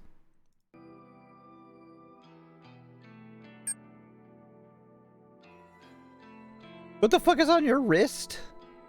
Eh? What do you mean? Oh, I've got, it's part of the gloves. See, it's like this kind of stuff.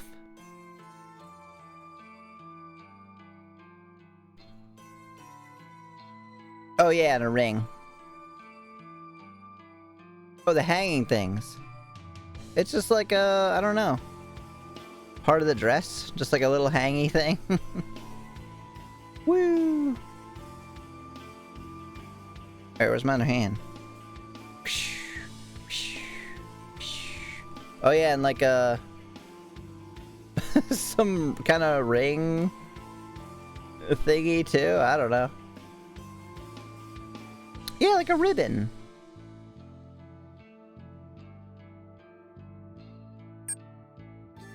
Continue. Alright, are we ready? I'm not ready, but I'm ready. What's it gonna be? Alright, time to make your guesses. Is it going to be someone we don't know? Because it actually is the dude's wife. Is it somebody Noriko knows? Or is it Noriko? Is Aoi waking up from a coma, right? I don't know. Where does the story even go from here? Where did it go from anywhere? Yeah, vengeance for mice did increase. I hadn't meant it to be like an every stream thing anyway. I really should have made it that much to begin with. Because I wanted it to be like a thing people were like, oh shit, I gotta save up to see what that does. But I was also very excited to show it off, so I kind of threw that away.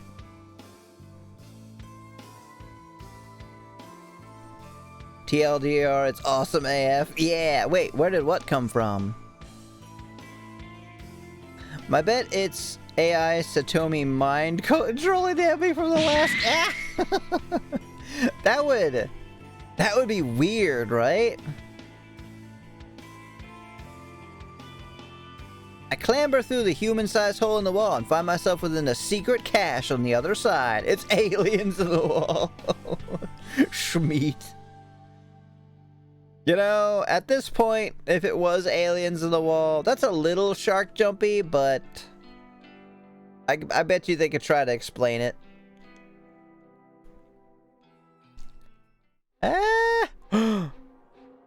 Okay, I guess it's her. I guess it is just the dead lady. Gonna save up 16k points to use a combo of redeems? Hell yeah, that sounds awesome.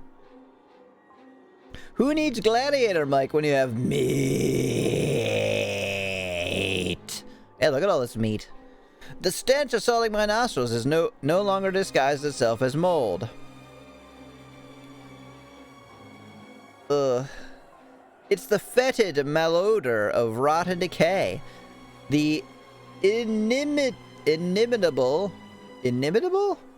trademark of a decomposing corpse. I'm not familiar with the word inimitable. The Silent Hill dog with a computer and a microphone. You know, I would have been proud of the game for doing that. Man, will you kindly get the fuck out of my wall? Alright, now we gotta... Looks good. Looking good there, ma'am. It is Corpse Girl, it's true. This game doesn't make any sense to begin with. I would accept anything. Pretty much that, yes. I spent so long fooling myself into believing it was nothing concerning. I spent so long pretending that a corpse did not live within the walls of this apartment. The truth is, there was a corpse living in the walls of this apartment. How the fuck does she still have her hair? I don't know. How does she still have anything? Look who hasn't paid their rent. I'm gonna tell on you. Right? Wait, we should have been splitting this whole time. You owe me. You owe me half of the rent for this apartment for at least the last 9 months. I don't think she would mummify like this either. No, right? It's actually common for corpses to have their hair long after death. Takes note. Why is she strung up like that? Oh, that was your neighborhood friendly morgue gentleman who has done that. He strung her up because it's his girlfriend? Fiance? The truth is, this corpse pinned to the wall is the root of all evil. If it jump scares me, it's really kind of freaky to look at, so... It's an infinite font of misery and despair and malice and death and hatred. This is Corpse Girl. Sure it is. Hello, old friend. The corpse does not reply. To call it a corpse is no longer entirely accurate. It has become little more than a skeleton. An osseous edifice. A macabre tribute to the unyielding sands of time. Be right back getting some soup. Have a good time getting soup, Jay. Trying to understand if it's her face or a skull. I think it's supposed to be like her face, kinda. But like, I don't know. The eyes missing? I forgot that one comic when you scrolled down, it auto-zoomed on her head staring at you. Oh, yeah! It's like, and it makes that sound. It's like, oh, God, that's so fucking freaky. God, it scared the hell out of me. Because you're not it's like a website. You're not expecting it at all. So it gets you so bad. Does anybody else remember that? It was like you're walking behind some like lady. Yeah, the Korean comic. God, fuck that guy who made that. I mean, it was brilliant. That's a brilliant use of the medium to do like the auto scroll thing. Because you could scroll back up and just see like every frame of that animation. Bone and flesh and hair and fabric blend and intertwine and meld together to form a sickening representation of human beauty. Beauty. Yeah, sure.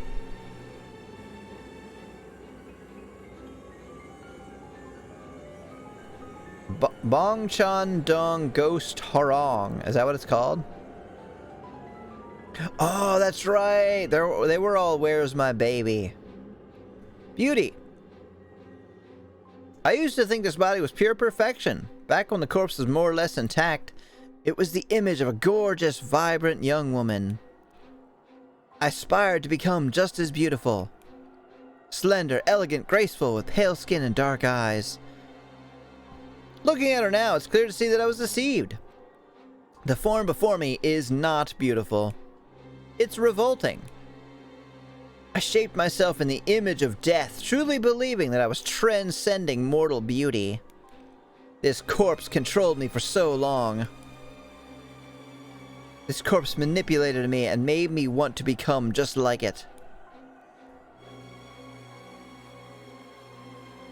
Somewhere along the way, my own identity began to dissolve, and I started to believe that I'd become this rotting carcass, this pallid bag of flesh.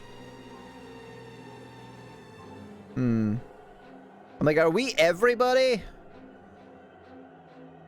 Are we everybody? Are we Noriko and Aoi and the dude and Tomoe? We kind of maybe could be, I'm not sure. This is why she didn't eat? Yeah, she wanted to become like this. This is a weird supernatural part of the game, isn't it? Is there a weird supernatural part? See, Noriko came to her senses. Oh, I'm sure.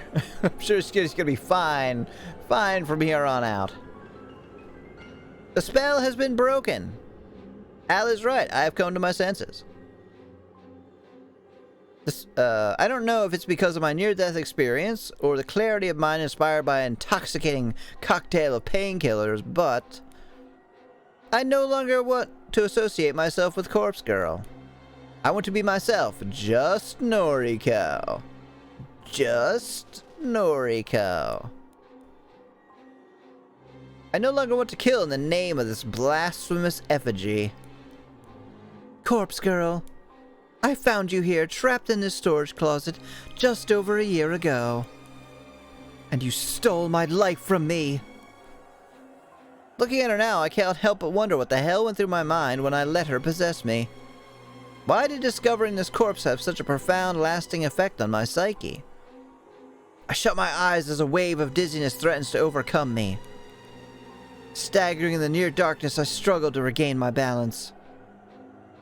You killed my Yuriko, you dead bitch. Somebody did, right? I had blocked out the memory of discovering this corpse for so long, I refused to acknowledge that it ever happened. But the crystallized fragments of that forgotten memory have finally breached the surface of my consciousness. Burn her, burn Aoi too. We might be Aoi. I can finally recall the event thanks to the clarity brought about by my current state of mind. Oh boy. Oh, well, she doesn't look so bad now.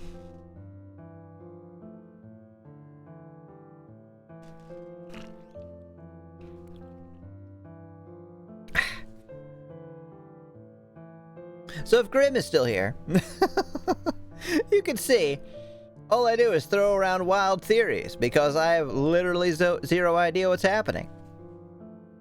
So just like, oh, maybe we're both characters. Maybe we're all the characters. Maybe we're this corpse in the closet. Is that one coming back? Oh, it's gone. No, come on. Oh yeah, back to Maid.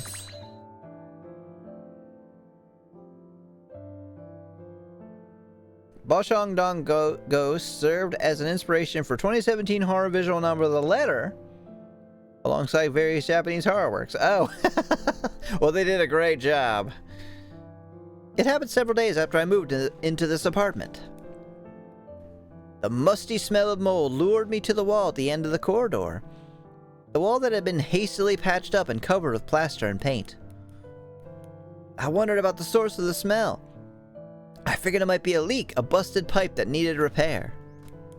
Instead of calling upon the landlord for assistance, I took matters into my own hands. Perhaps I was inspired by my newfound independence. I had just become a free woman living on my own for the first time. Perhaps I was just stupid. Perhaps both. I located a mallet in the garden shed. I tore down the wall. I found Corpse Girl, and in that moment I fell to my knees. Someone had hung this corpse upon the wall and decorated the storage room with books and photographs. I looked at these photographs. Every time I did, they made me laugh. Yeah, full circle. The sight of the dead woman bearing down on me instantly unearthed and the buried memories of my mother's attempted suicide. Oh, so she did kind of like block them out, huh? There you go. The pain and despair that I repressed for so long found its way out of my mouth and formed an unholy scream.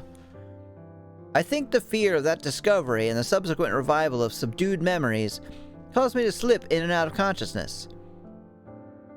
I was paralyzed by fear and my entire body was racked with pain. Looking back now, I feel like I must have spent days lying in a heap on the floor of the storage closet. Days spent within a dreary haze of dread and depression and distress. Days spent at the feet of that hanging corpse, the form I began to look up to and idolize. Days spent in a lull, a fever dream surrounded by photographs on the wall of all manner of corpses. Days and days of my soul and identity slipping between my fingers. Something must have eventually cracked inside me because I remember getting to my feet and repairing the wall. I don't know how I did it, but I patched it up and painted over it and vacuumed all the dust and debris from the carpet. And nobody thought to check for her. I guess not. Now the story makes some sense. It doesn't to me. And then the memory of the entire incident just vanished from my mind. Still, I don't know. The only relic I retrieved from the storage space was a single book. A heavy tome that I must have tumbled out of the closet during my delirium. The photograph thing, right? Nobody heard the fucking scream? Right? Faust Photography. A comprehensive history of photo manipulation. Bum, bum, bum, bum. Something's up with Jack. Something's up with Jack. Now, Corpse Girl doesn't look the way she used to. Uncovering today hasn't shocked me into submission like it did all that time ago. Really? Okay. This is definitely the one that would shock me into submission. I mean, the other one would definitely be shocking. This one would really get me. Although, she has been working with cadavers for the past, like, 6 months, so... not gonna have the same impact, I'm sure. Am I stronger now? Harder? Better? Faster? No, not really. But I was prepared to face her this time. And now I'm here to bury her. As I calmly assess how difficult it will be to retrieve her from her position, my eyes fall upon the dozens of photos plastered haphazardly across the walls. Photographs of nameless bodies printed on an instant camera. There must be 10 or 20 or 30 corpses across a series of images. Oh, I can just push that in? I don't recognize any of them. That's the only comfort I can take from viewing the images. The comfort that I'm not the one who decorated this room with these macabre visuals. And this thing sucks. Click. Whoever put these photos up is undoubtedly the same person responsible for hanging Corpse Girl on the wall. Pfft, you think? Nah, they just came in here to hang the corpse and they're like, wow, what's with all these pictures of bodies, huh? What a coincidence. Yes, this game does suck. Maybe. I don't know. I'm enjoying it. All the photos look so real, and all the corpses are in such normal situations. There's an image of a decomposing body sitting on a bench waiting at a train station. He's wearing a suit like any ordinary businessman.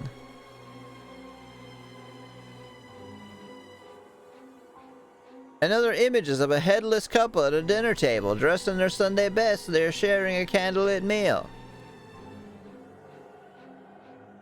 Corpses going about their daily life. It's eerily reminiscent of something else I've encountered before. Yeah, that's what Kojiro was up to. He was doing the thing that his author was doing, right? Good morning, Emmy. Oh dear, I can't even tell how mad this has gotten while I've missed it. Hashtag corpses are people too. It's been quite a bit, yeah. Okay, enjoy the rest of your work if you can, Super. Thank you for coming by. See you later. Smells like a corpse, but reeks of Kojiro. I mean, Kojiro definitely did this. I had not thought about the corpses on the wall. Or, sorry, the pictures on the wall. Yeah, this is what he was doing with his share. For sure. I still think maybe they're the same person. I have no idea what's going on in the story at all, so that's just going to be my guess.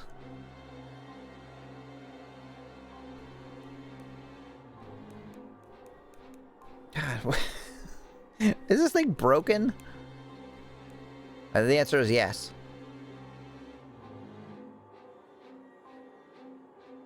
Smells like corpse spirit. What was it? A book I read?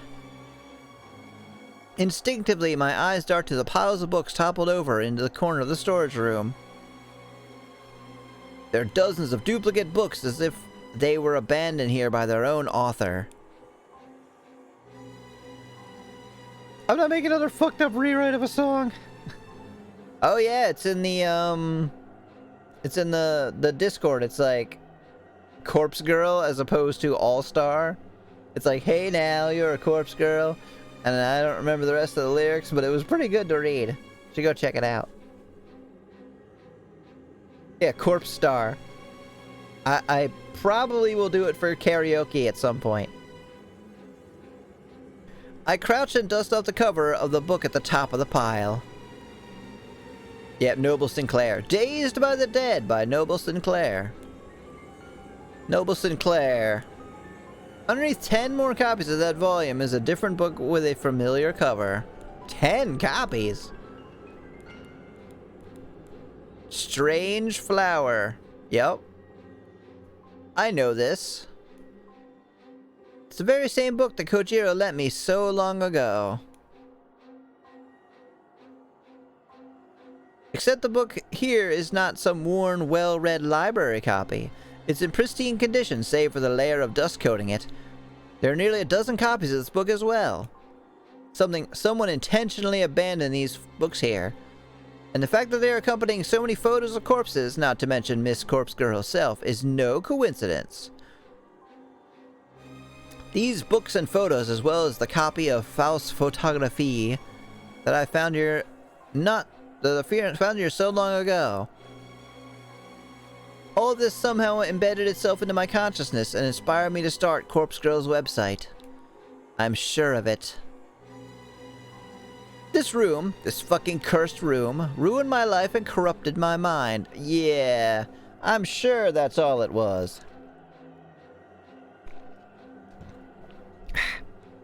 Need to edit it a bit? Oh yeah, I mean, you wrote it really quickly, so what you did in that short amount of time is rather impressive. Click, you stupid thing. Is it running out of batteries or just not connecting? I guess it's like disconnecting. I have like a little, what's it called? Like a little presentation remote. That way my arm is not always off to the side. But seems to not like connecting. Someone made a corpse room somewhere, and that's why I'm crazy, Your Honor. That's why I had to kill them. Yeah. That is the best line. And I have to wonder if somebody planned it all. Did somebody leave all these things here in order to break whoever entered? That's probably a far-fetched concept, but knowing fucking Kojiro, maybe. I'm desperate to place the blame on somebody. Anybody but myself. Enough. A light slap to my face snaps me out of my inner ramblings. All because Noriko did the L on the forehead thing in the band. Yeah, that's true. It's time to bury Corpse Girl and put this life behind me once and for all. I can't really atone for the things that I've done this year. Hell, I don't actually feel like I need to atone. It's not guilt that's eating me up inside. It's the fact that I haven't eaten. I'm desperate to place the blame on anybody but myself. That's the first thing Noriko has said that made sense all game. Yep. 'Cause she's crazy. Or maybe she's kind of now coming to her senses a tiny bit. This game has become the second best, almost as good as Cooking Companions. Almost. It's very good. Have you seen my playthrough of You and Me and Her? It's a lot longer and probably less creepy. But it's definitely less creepy. I like that one a bit more. Cooking Companions was a very fun playthrough, though. But at the very least, I can move on. Uh-huh. I carefully remove the restraints tying Corpse Girl to the wall and feel the weight of her rotted body collapse against my own frail form. And Shin died. Oh yeah, that one was really good, too. I played a lot of pretty good games, huh? Oh man, that's a good idea. Should do that. I don't know what it would do, but it's a good idea for a redeem. I'm sad that isn't a bot command. One of these days, I will stop making outfits and I will do a whole bunch of bot commands. Yeah, Cooking Companions has the meat. And it's really hard to beat that. And I really enjoyed a lot of the scenes in there. Oh, it hit me in the head. Again. Her head leans against my shoulder, and for a brief moment I pause and let her rest against me. I run a hand through what's left of her hair. She's been through a lot. You don't beat the meat beats you. Very true. We both have. Yeah, we need to give each other a break.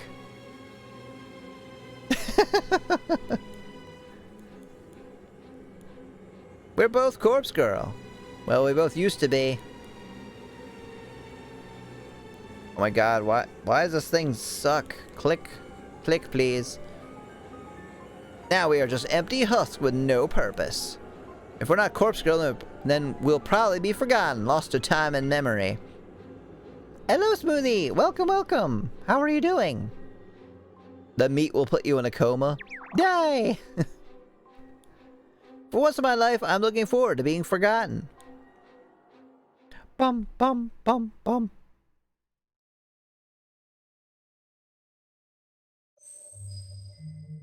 What? What? Bonus ending? What the fuck? What do you mean? Nuh-uh. You're full of shit. Game, you're full of shit. There's no way that's an ending. Whose body was that? Kojiro's... fiance? There's an ending? Right? I don't think that's an ending. Yeah, dead girlfriend, fiance, something. I think it was fiance? Oh! Yeah, he had just proposed. I missed a whole season! What is that thing like? Miss one, you miss a lot. It's okay, nothing has made sense this whole time. Well, back to jerking out the boring stuff. Pretty much. I give up on that stupid remote. Hello, Gantz! Welcome! You showed up just in time to see an ending. That totally was not bullshit. Yay! Back to the star dress!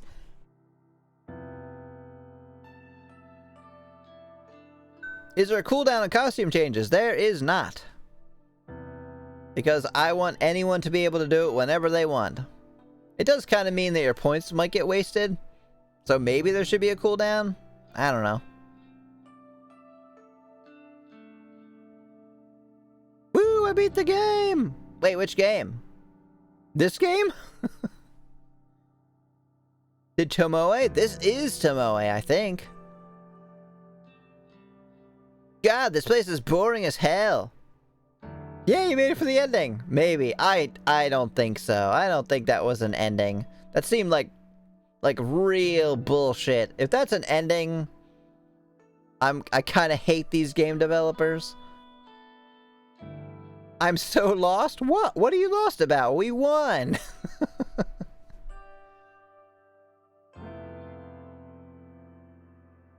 Bonus docs. Yeah, it's bonus story. Found the source of my delusions, I guess. Isabel! Why did it say percentage? Percentage Isabel. Thank you, Streamlabs. God, this place is boring as hell. The bonus dicks. Well, maybe not on this stream, but after all the shit I've been through this year, I simply can't believe I'm still working here. If it weren't for Shinya, I probably wouldn't bother coming in every day. Oh, he's bothering to come in every day. But I want to patch things up with him. If I keep talking to him in the office, surely he'll crawl my way to forgiveness. Oh, I'll crawl my way. Why, what did you do? That's next hamster stream. Speaking of that son of a bitch, here he comes now. Look at him. He walks past my desk and doesn't even acknowledge my existence. Oh, I remember why I didn't use the mouse, because it's heavy. And it hurts my hand to hold. Alright, I'll, I guess, try to keep using this stupid remote. Even though it sucks. Look at him. Oh, we already read that. How could he ignore me after all the time we spent together? Psst, fucking hell. Is it dying? Why is it not? It irritates the shit out of me sometimes. Is MC and Morg Dilf? That's an amazing name for him. Morg Dilf probably cut his own arm off and then was set on fire, so I assume he's dead. MC, I don't I don't know. Aoi, like, killed her, but then maybe didn't. I still think my guess is still we are, even if we're not Kojiro, I think we are at least Tomoe, Aoi, and Noriko. I think we are all three of them.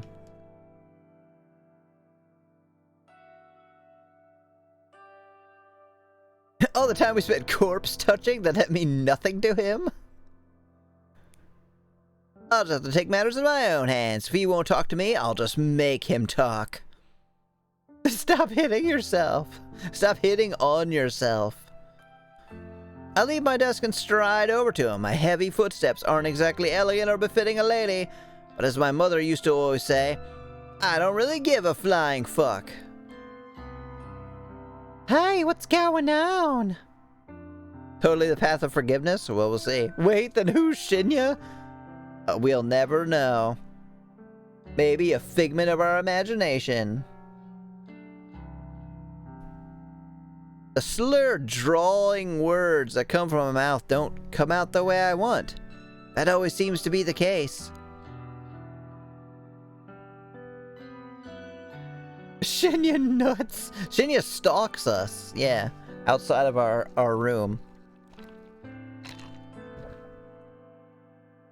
Everyone treats me like some dumbass dipshit because I am. And because of the way I speak. They don't understand that it's the way somebody thinks that really matters. But you just said you had difficulty thinking. Okay, I'm back. Any more murders? So, did you miss the part where she tore down the wall, found the corpse girl inside, which was Kojiro's fiance, and then the game was basically like, congratulations, you got an ending and didn't learn literally anything. Oh, justice for Tomoe.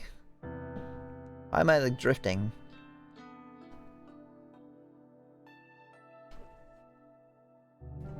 I can't help it if I was brought up to speak like a fucking imbecile. Blame my father, not me.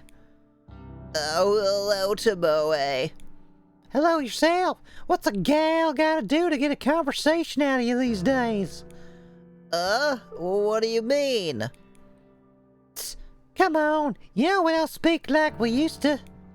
Well, we broke up, you dumped me. What exactly do you expect from me now? To still be at my beck and call? Shinya looks cleaner? Does he? The corpse sculpting was the last thing I saw, so nothing of note then. Oh. Yeah, not really. I mean, did you see the part where Aoi killed us? Aoi killed Noriko? That happened. Yeah, they didn't miss anything. Oh, please. You know I'm sorry for that. We are still broken up, though, cause...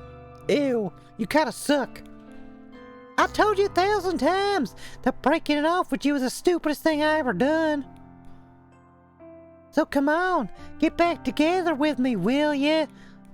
Tomoe, how could I stalk you from outside your window if we're together? Now that Noriko's gone, I gotta stalk somebody, and I don't know anyone else. Sister or the maid motherfucker? Maid MF? I have to look back and see the Aoi Noriko killing, yes. They didn't really show much of anything. Aoi was just like, I stabbed her in the ribs and then I slashed her stomach open. And everyone else had to be like, okay. I guess that's what happened. Which was Aoi again? The blonde maid cafe girl. You broke my heart. Yeah, I know. Whatever, get the fuck over it, little bitch. Shinya, I really love you. I need you.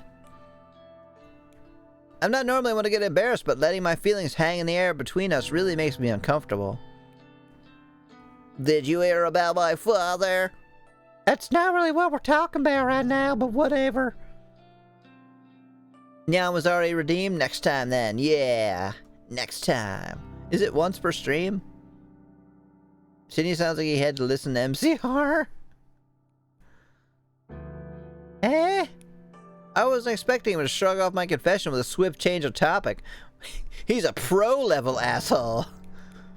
He's tracked down an important member of the human removal service. Jeez, that the shit again? Yay. Can't you just let it all go? No, I could never do that. I'm going to get to the bottom of it. And I could use a hand if you're willing to assist. Having someone by my side with insider information would be rather handy, don't you agree? Oh. So he knows that we were part of it then. I'm kind of blindsided by his request. I know that he knows everything. Really? Why? I'd be stupid to pretend he hasn't figured it all out by now. Shinyu, you sly dog. Oh, that's right. He was listening through the door. He knows of my involvement with Noriko. He knows that I had a hand, however indirect, in the suicide cases that Corpse Girl painted across the city. I'm not gonna judge you for working with Noriko. That'll be for the courts to do, you criminal scum. Also, he's been non-canonically stalking Noriko's window every single day. I think that's non-canonical. I'm not sure. He looks like he should be in high school. He does. Or younger. If you could help me bring the greater perpetrator to justice, the head of the Human Removal Service, then...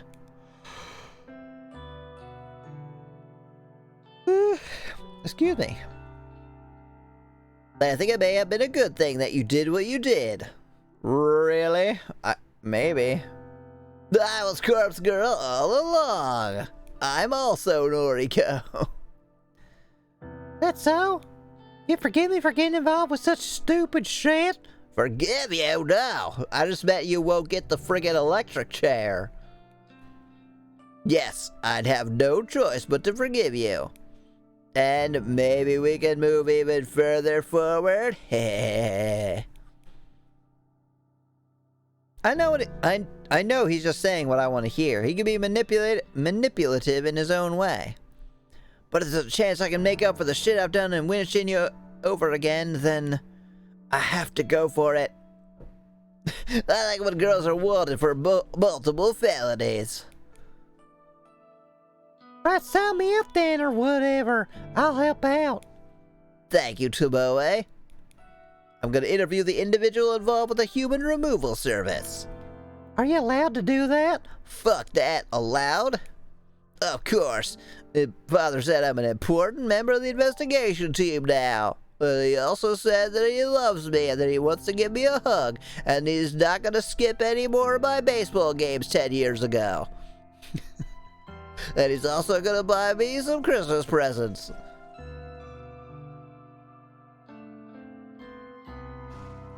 I'd like you to come with me. You might be able to point out any inconsistencies in her testimony when she stabs me in the ribs. That Shinyu woke up. Yeah, I don't know about that, but I'll do my best. It's a fucking Human Removal Service, by the way. Like, why do you not think they just gonna kill you? And Shinyu died. For the first time in a long time, Shinyu smiles at me. That was a smile? What a smile. Oh. I didn't figure I was gonna have to voice him again. Oh shit, man, I told you I don't know. Can you just leave me alone? This guy's pathetic. Every time I open my mouth, he flinches and recoils in terror. Like he thinks I'm gonna hit him or stab him. Kinda gonna hit him and stab him. Junpei put on some weight since Persona 3. He has. I still kind of wonder if that's, like, based on him. Doesn't he have the same hair? Does this fuck even blink? No. Are those even real eyes? Listen here, you little shit. Y'all spill the deets, my man here will crush your flat skull into dust. Saboe, it's true though, I have super sweet forbidden ninja moves. Are we sure he isn't Noriko too? I don't think so. Do you mean Junpei? Maybe you should let me do the talking from here on out. I guess I'm more sleepy than I thought I'd be. I'd rather you do that to me with them thighs. But I mean, no, I have Aoi.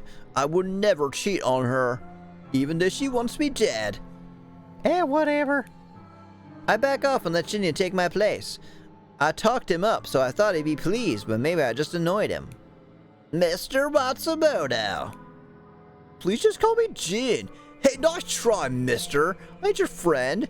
You can address me formally, thank you very much. His arms fold across his chest and he adopts the pouting expression of a child. An expression? This man, are you saying this man right here adopts an expression? I don't believe you. Yes, well, as I was saying, Mr. Matsumoto, you understand why you have been brought in for questioning, yes?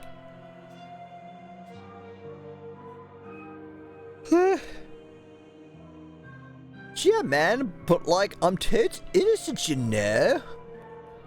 I don't even know nothing about the human removal service.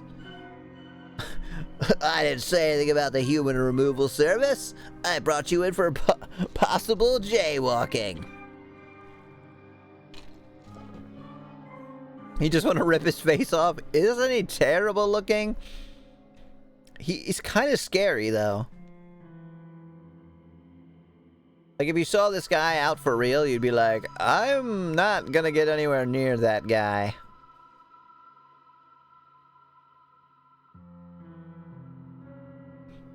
Advanced interrogation technique. Good cop, Shinya cop. What did Noriko show him on her phone to get him to confess? I don't know. Mostly the vacant, unblinking stare that's making him creepy.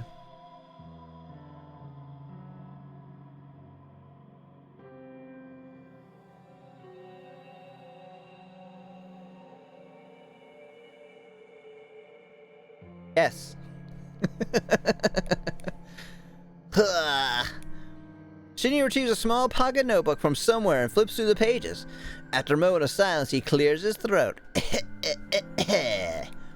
Several witnesses, plus the security camera, placed you at the scene of a murder just 2 days ago. Your own murder. I hate Burger King now. Wait, what? Why? Now, it's apparent you weren't the culprit, because it was your dead body. However, your activities at the time of the incident were questionable at best. What activities are you referring to, Detective Man? You were cheering, and I quote, "Kill him dead, kill him dead." Yeah, that doesn't sound like something I'd say. Oh, my lawyer, you can't detain me here. Junpei the Whopper guy. I worked there, I got fired after 2 weeks, and everyone I went to sucked. Oh, I thought you meant it like in response to something in the game. Yeah, they suck. Junpei, never blush ever again. Also, don't look at me ever again. Mr. Matsumoto, you willingly came here when we contacted you. Why are you being a little bitch about it now?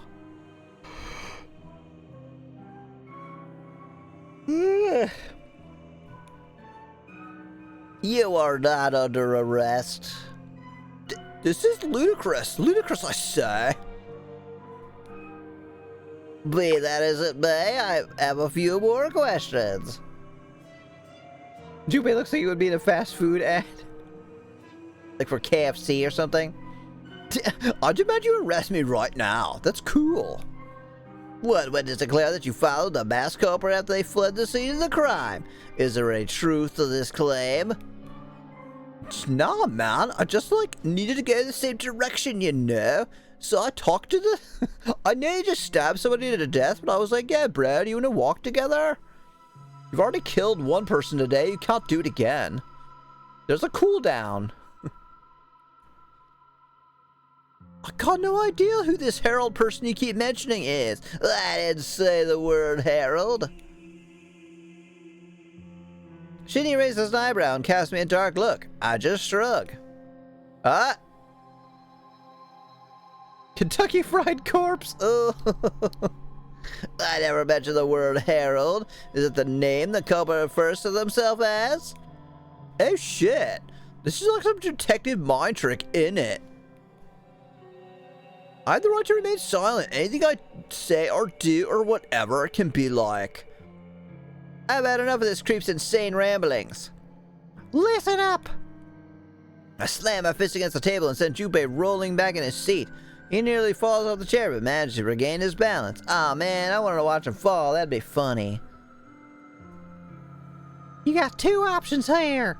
Either tell us all we want to know or leave. Number one, tell us the identity of that killer, the person you called the Herald. What's the other option? Number two, tell us who really is in charge of the human removal service. We can Kentucky Chide Rorps. Slay, girl boss. Hell yeah. Fuck yeah, Tomoe, let's go. I don't think the American Miranda rights applies to Japan. Yeah. The Japanese justice system is fair and balanced. As we see it in Phoenix, yeah, Phoenix Wright is definitely is true to life. Huh? Huh? What's your deal, Junpei? Ew.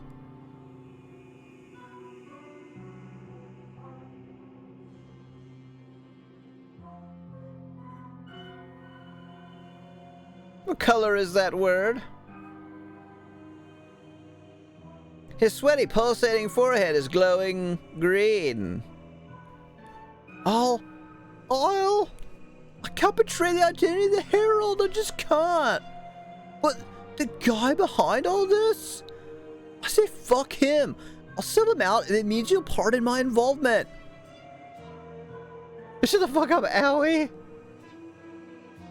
Yeah, we just sneezed and it was like, I'm not telling you shit. I'm out of here. The tears were just my allergies acting up. KFC is actually more popular in Japan than it is in America. Really? I know they have those weird, like, Kenta-kun dolls. Yeah, it sells huge amounts during Christmas time. It's so weird to me. Like, why is KFC a tradition on Christmas? This is the whole fucking story is Owie typing out on a computer. Oh my god, I would I'd go back in time and unplay this game.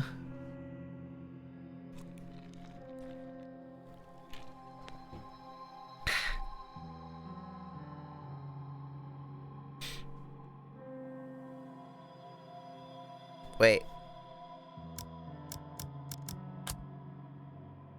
What were the options?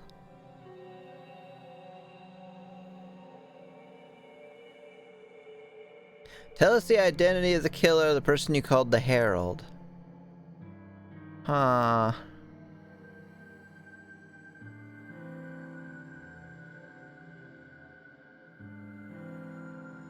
Yeah, I don't know.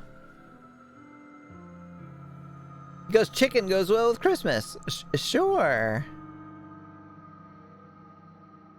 Even with a shit ending like that, it's been a great time. I don't think it's the ending at all. They're psyching us out. I don't know what caused this sudden change in attitude, but Shinny gives me a grateful nod, and it feels good to have been helpful. Chimkin! Please, Mr. Matsumoto, give us a name. Okay, look at you, gotta know this. I did have all the deets, okay? I'm not as important as y'all think I am. But the guy run this whole thing? He's got an army of mass killers! An army of damaged chicks! All going around killing and calling themselves the Herald. You're the name of this ringleader? Like I said, I don't know everything. I don't got his full name. I only know him as N. Sinclair. Really? What if our friends with the corpses we made along the way? They are, actually. They're both our friends and our role models. Is the fucking publisher of the books? Maybe. I don't know. It could be something just using the name. N. Sinclair. A foreign name. Although the first name could be Japanese, I suppose. Shinny is jotting the name down and confirming the correct spelling with Junpei. I found myself lost in thought. In a thought far detached from this moment. For some strange reason, Noriko's face pops into my mind. I have a fuzzy recollection of a conversation with her, but any attempt to clarify the thought in my mind is useless. Yay! What the tits is this game? Why is name orange? Because it's all leading up to something with all the words? And maybe if we had written them all down, we would like be able to look at it.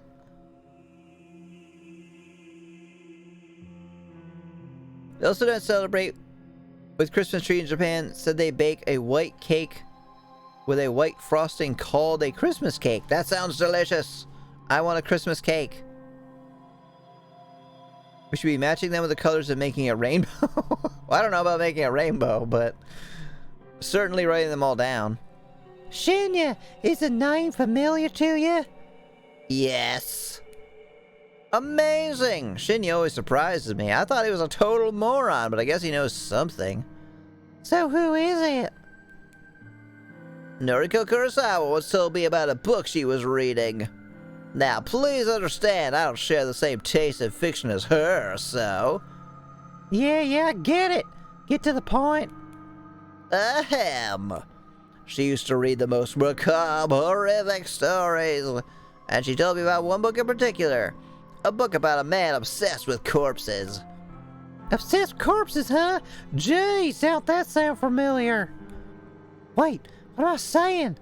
That does sound familiar. Name is in orange when we all know name is usually in blue. Wait, really? Is it? I wouldn't remember that. I have a terrible memory. She told me about that book too. Flower. Something about a flower. More colorblind shit? I think so. Yes, Strange Flower, a book by Nobel Sinclair. Nope, Noble Sinclair. N. Sinclair himself. Jeez, you reckon that's the guy behind the human removal service? I don't know, but it's a lead. A man obsessed with the dead, truly despicable. I can't help it. I need to put my hand in my pants. I gotta pee. Tomoe, you finish the interrogation. I'm gonna find the little boy's room. Stop jerking off. I know you're excited. Chill. Permission to link a recipe? Hell yeah. Although, as always, it's probably better to link it. You can link it in the chat also, but I'm way more likely to see it if it's in Discord. Japanese Christmas cake. Hello, just a redhead. Welcome. You join at a random time, but there's no better time than the present, so thank you for being here. Have you seen this game? Do you have any fucking idea what's happening? We don't, but we're getting there. A man obsessed with the dead, truly despicable. That's one way to put it. I've done my time with sickos like that, had enough of it, and put it all behind me. No, I have not. All I heard was you saying jerking off. Well, that's what Shinya's been doing. You could see him clearly reaching both hands deep into his pants. Sure, Detective Man, can I, like, go now? Absolutely not. Yay! Shinya turns away from Junpei and beckons for one of the armed police officers standing guard at the room's entrance. The officer walks over and awaits Shinya's command. Yeah, he also watches him from the windows. Arrest this man. Shit, it's Wak. What are you doing? Arresting you? What the fuck? You can literally hear me. I'm right here. The police officer cuffs Junpei and yanks him out of his chair, dislocating his arm. Sir, you're gonna have to get up on your own. Damn, Shinya, that was cold. Do me right here. That had to be done. I gotta jerk up a little bit more. Officer, arrest me too. That looks fun. Junpei Matsumoto is dragged away, kicking and screaming, by like 12 police officers. Silence falls upon the room after the door closes in the police officers' wake. So what now, detective man? Shinya scratches his chin, as though wondering why I would call him that. But he doesn't voice his discontent. Our next step is to track down the author, Noble Sinclair. Maybe he's our culprit, maybe not. Either way, we won't know until we talk to him. Come on, click. Right on. Shinya scratches his chin.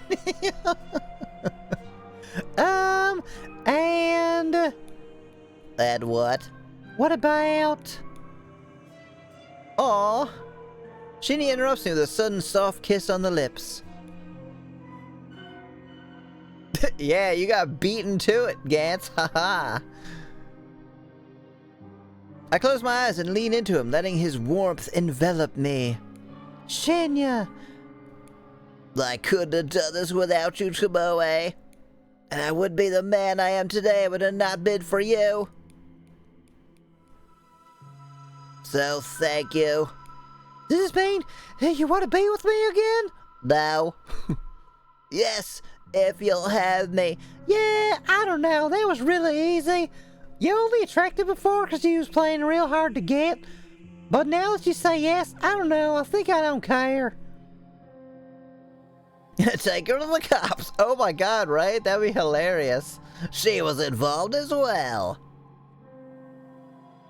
Hey, a little something for today's teaser if you want to check Discord. Hell yeah.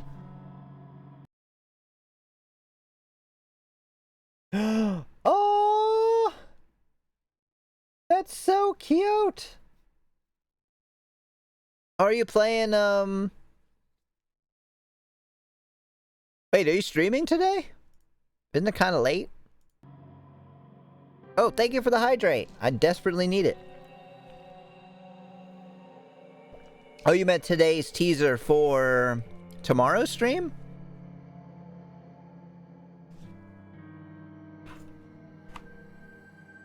I can't believe I forgot to do shoutouts.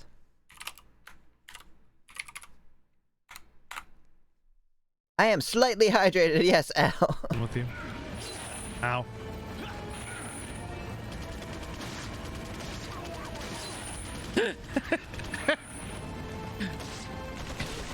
Uh-oh. No. I'm sorry.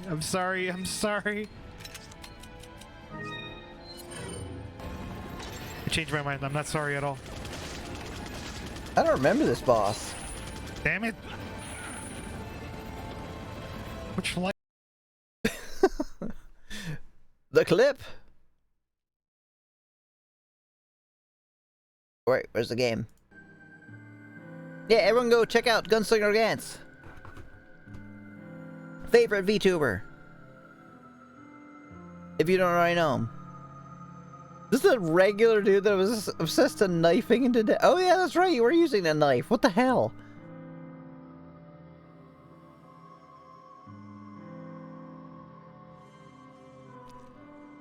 God, this thing sucks. Click. Oh, the mouse is not in the right place. Yay! My heart swells with his confirmation. I've never been so happy. Shinya! Of course! He kisses me again, and the fear I had of losing him instantly washes away. Just kidding. Gotcha. Literally everyone in this game has a very specific fetish. That's true. Wait, why didn't Isabel work? It might have to be lowercase? Not sure. I won't fuck it up this time. Uh-huh. Keep telling yourself that. Isabel! Isabel! I'll keep him close to me and protect him forever. I reluctantly break away from his embrace and hold his chinya, delicately in my fingers. Let's go find this noble Sinclair fucker. Yes, let's find him and bring him to justice. But first, there's a My Little Pony marathon that I must get to. Oh, what do you think? Yeah, false ending Noriko Kurosawa. Yeah, right, like you're fooling literally anybody. Fucking stupid ass game.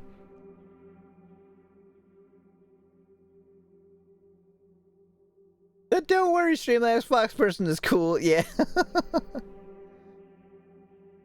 3 months later. Aoi and I used to always dream about getting away, breaking away from all the stress and tension of our everyday world. She dreamt of going somewhere cold for a winter... I thought it said gravy. A winter gravy getaway. Somewhere where she could snuggle up with a warm fireplace and drink hot cocoa and feel at peace. What an idiot. I love corpses. And the cold. And being ugly. I told her I'd like to visit a sunny holiday destination. I don't know why I said that back then. It was a lie. I hate the warmth. Oh. 3 months later. Shinya, get your chinya in here. It's time for dinner. Oh god, they totally would do that. I hated the sun. The harsh light and the warmth always used to leave my skin feeling prickly and scorched. However, things have changed through no plans of my own. Probably because I got stabbed to death. For some reason, leaving behind the life of Corpse Girl helped me appreciate a few of the little things in my life, like being stabbed to death. I don't know why. Maybe I'm just happy I survived. Uh-huh. Maybe I'm just glad that I don't have to keep living in that accursed apartment.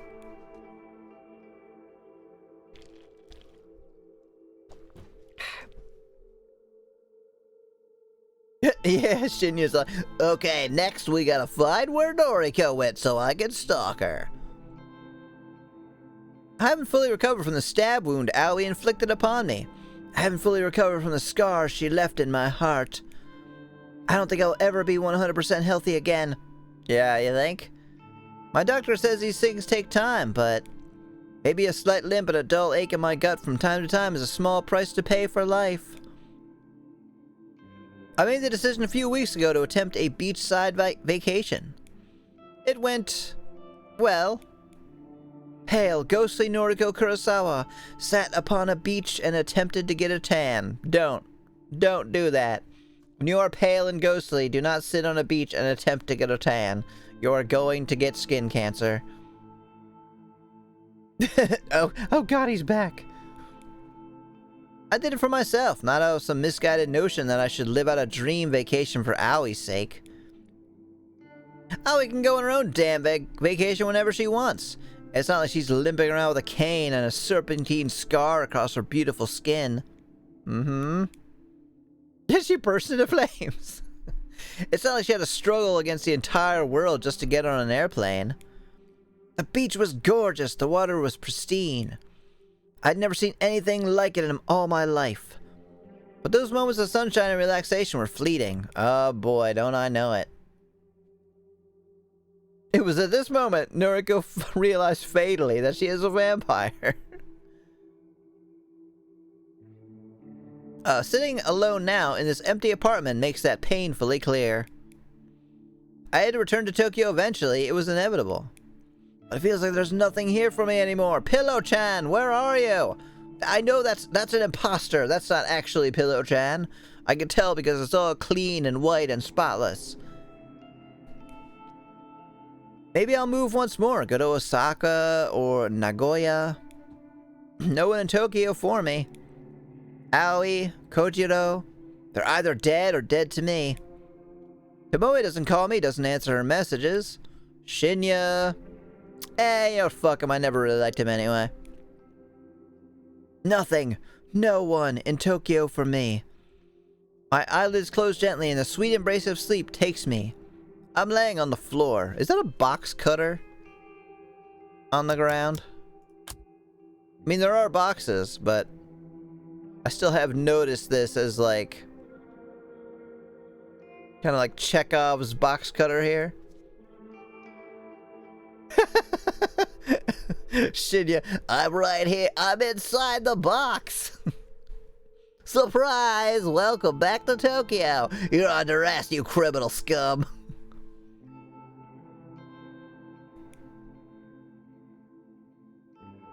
I decided to go for a walk to clear my head. What? I thought you were falling asleep. The hell are you talking about? But after returning to my new apartment building, I somehow forgot my apartment number. I've only just moved in after all. Shit. How could I forget something so important? We forgot that you found a corpse in a wall, so... The Shinya is coming from inside the house. Just kidding, he's doing that outside the window. Mr. Foxperson, sir, how could you? Make the same kind of jokes that everybody makes on this channel. I wander the cold hallways trying to locate my place. 238? 248? Which one was it? Just break into all the houses. Whee! I love how it then bounces off my head. But with love. I make them with love. Hell yeah.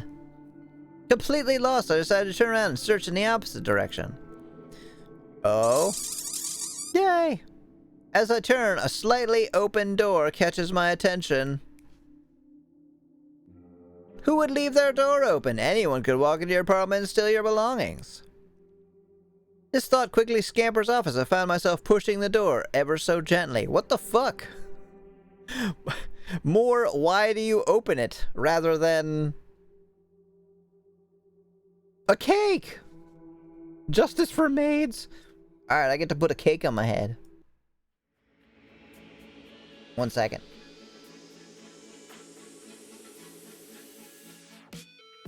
Oh, is that the Japanese Christmas cake? That looks so good. I'm gonna look funny with a cake on my head.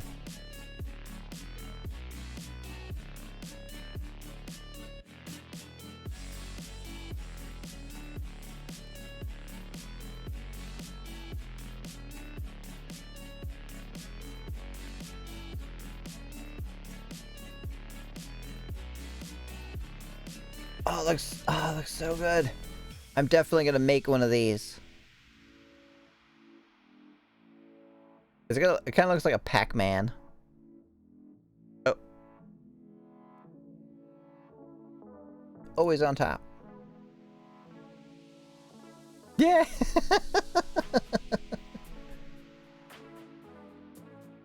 I love it.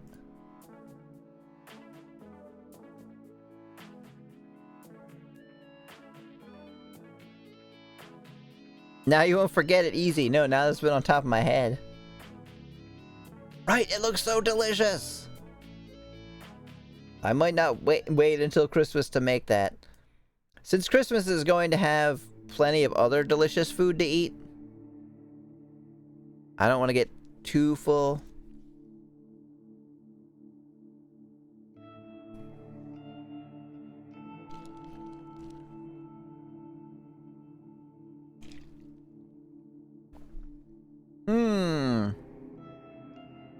This is Kojiro's room?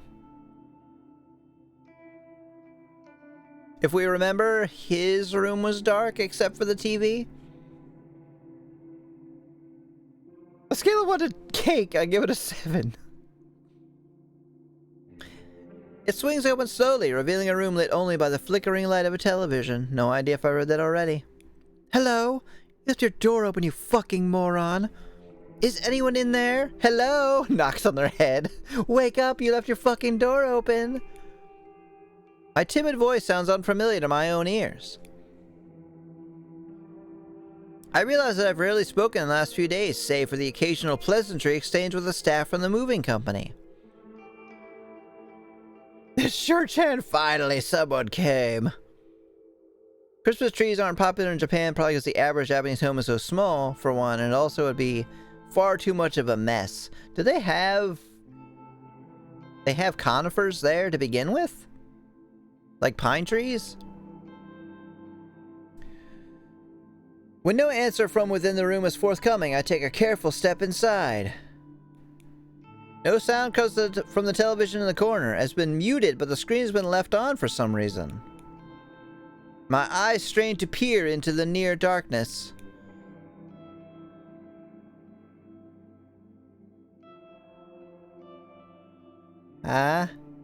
Once my eyes finally decipher the scene before me, I realize that I'll never be able to delete the vision that has plagued me for most of my life. Okay.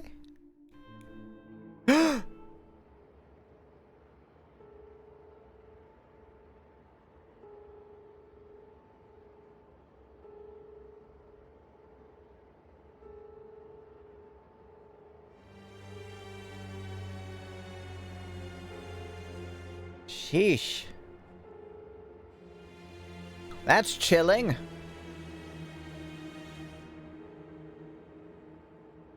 Surprise! Happy Corpse Day! I mean, yes. My mother hangs from the ceiling, a rope coiled around her neck like a boa constrictor. Is this actually... I don't think this is in the room that she went in. I think she's just seeing this, right? Maybe, I should time that better. Well, you couldn't have known. Her mouth is agape, half smile, half scream upon her lips. Her eyes are vacant and stained black with the filthy muck of regret. And her legs dangle, helpless, unable to secure a foothold upon the chair that has fallen to the ground. The chair that I kicked out from under her while I laughed and laughed along with Yoriko. A thick clump of bile bubbles up within my throat and takes all of my strength to resist kneeling over and vomiting. The body hanging above me, the soulless corpse peering down at me. This is not my mother! Oh? Did someone else kill themselves? This is not... This person, this nameless woman, she's been dead for hours at least. I didn't kick the chair out from under her. Yoriko isn't here laughing alongside me. I'm here alone. The woman isn't struggling. She isn't pleading for help or forgiveness. She isn't cursing her stupid mistake. She's gone. Just gone. Her soul has departed for whatever afterlife awaits us once we leave this purgatory. You broke free of my spell. I like that. Oh, is that from something? She's nothing more than a hanging corpse, nothing more than a sack of flesh and bone. The disgusting urge to throw up begins to ebb away as I stare up at the ceiling. Oh, yeah. Go figure, someone dressed up like a corpse, or dressed up a corpse as someone you know and sent it to you. How's that medicine taste? Do you think that's what it is? Or is it just some random woman? God, can I stop being glitchy, please? I cannot wait till my new computer stuff gets here. The light of the oh, it is the television, so this is actually happening. The light of the television illuminates the corpse's face briefly, revealing skin gently kissed by light freckles and eyes creased with soft wrinkles. Is that the real Emmy from the beginning? I don't think so. Actually wasn't the first corpse girl victim a hanging mother. I don't think she was a mother. I think she was somebody younger. And she was strung up on a, what's it called? A scarecrow. I'm still processing the kicking the stool out from your mother and laughing as she dies memory part. Processing as you don't understand it, or like thinking about how that's a thing. Computer, I hate you. It's just OBS, I think. Oh. Oh, no, it's not. It's just my computer. Is that better? Nope. Nope. This computer sucks. Is it this? Hold on. Probably not. Let me check.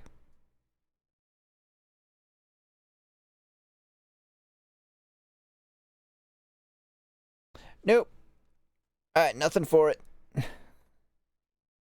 No way to fix it. Okay. Just checking. Just wanted to make sure. Be sure to save. Oh, excellent idea. Oh yeah, because my shit been crashing all the time. We are getting a dedicated streaming computer.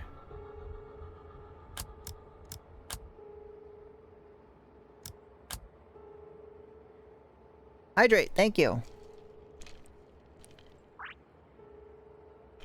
And love, don't forget to love. I will. I will do that. I mean, I won't.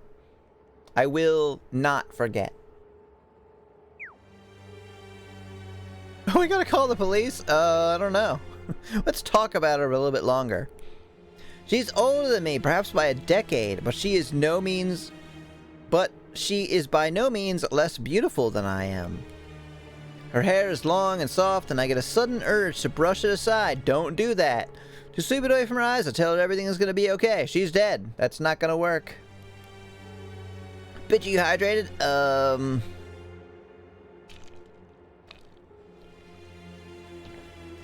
More so now. Before I can even understand it, I'm standing upon the bed in order to reach up to the ceiling. Also, again, don't do that. She's just hanging out. I rest one hand lightly upon her shoulder, then I go ahead and brush some of those stray locks away from her eyes with my fingers. Then I jump up onto her back and swing around a little bit, because why the fuck not? Whee!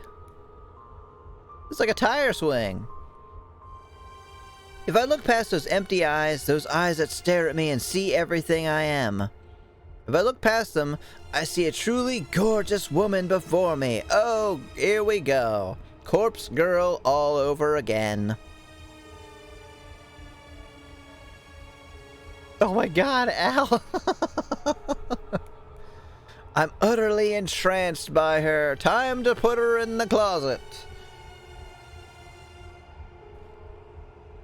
I rest my cheek against hers, her skin still surprisingly warm. Perhaps she did not perish as long ago as I initially assumed. I'm sorry. I don't know why I say those words. I don't know, maybe you murdered her? Maybe it's guilt for murdering her? Guilt. I caused a lot of people to end up like her. No. Forced them to end their own lives out of fear or distress or desperation. I guess she still doesn't know that she didn't actually kill any of them. No, that's wrong. I'm not guilty of those things. Corpse Girl is the one responsible. It's not my fault those people died. Anawaza! I'm afraid this is a solo operation. Or a two-man operation. You know, I know this is personal, Chris, and that's cool, kid, but if you need me, I'm with you all the way, buddy. Bring on Tatarin and his boys. I got plenty of bullets for him. Look, I know your brother died, and that's, you know, your vengeance is cool or whatever, but can I kill? There's a sniper rifle. Yeah, right? Chris, Oh, arrange for a rowboat to the island. What game is this? thank you for caring about my dead brother. I'm gonna go assassinate the Russian president. What? Hello, everybody. Hello, Sweet Nix. Hello, Nano. Hello, Ozza, of course, and hello, Kilpsy. Welcome, welcome, welcome. Oh, Freedom Fighters. That's right. I actually vaguely remember that. Oh, look, Just a Redhead has the gunslinger tentacles. Yes, Crabbo, you are allowed to say assassinate the Russian. Allow.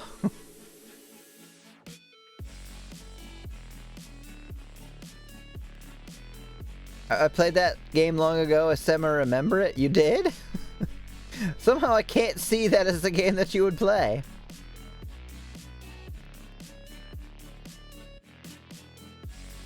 Thought I saw Freedom Fighters for a sec before I had an ad. You did indeed. I'm sorry that you had an ad. For some reason, Twitch is terrible at telling me when ads are going to be. But it's cool to see a fellow Gunslinger Gantz fan in here. So, Azza, and everyone else. Oh, anyone who came in who might not know me. I am not supposed to be slow and glitchy like this. That is my computer that sucks. And is hopefully being replaced very shortly. I'm Emi Akina. I am, I have a terrible memory, even when it comes to describing myself. A magical girl maid cosplayer, mostly play visual novels. Like horror ones. And yes, sorry if you came in and you had not seen. This game may contain violent or triggering content. I refer you to the corpse hanging from the ceiling. Maybe introduce yourself in a different screen. Yay! Nah, I think it's fine. I think it's probably better if people know what they're getting into, to be honest. If you hadn't immediately clicked off, then welcome. You will see a bit of this on this channel. I do other stuff. I do play more like peaceful, romantic visual novels. God, look, it's so fucking glitchy. God, it sucks. I did warn them that, hey, you've been watching Emi play some fucked up game. You want to go from a wholesome drawing of friends to something dark, and that was the thumbnail for... Oh, yeah, this was the thumbnail for the stream. You definitely know what you're getting into. Do you also bully our gunslinger friend? I do. I mostly do other redeems, but yes, I definitely do the bully from time to time. Oh shit, I forgot. I can't scroll while we're on the game. Otherwise it starts skipping shit. Oh, thank you, Mr. Foxperson, sir. Yes. To everyone new here, Emi is a former magical girl maid and full of love. Former magical girl current maid, although semi-retired, I would say. You could tell by the woman hanging in the screen on the left.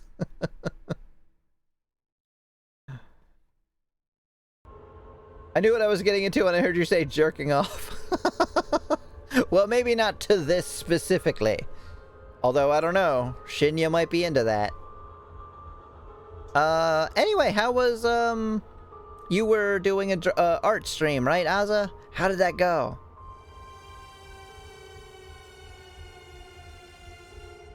She's just hanging out.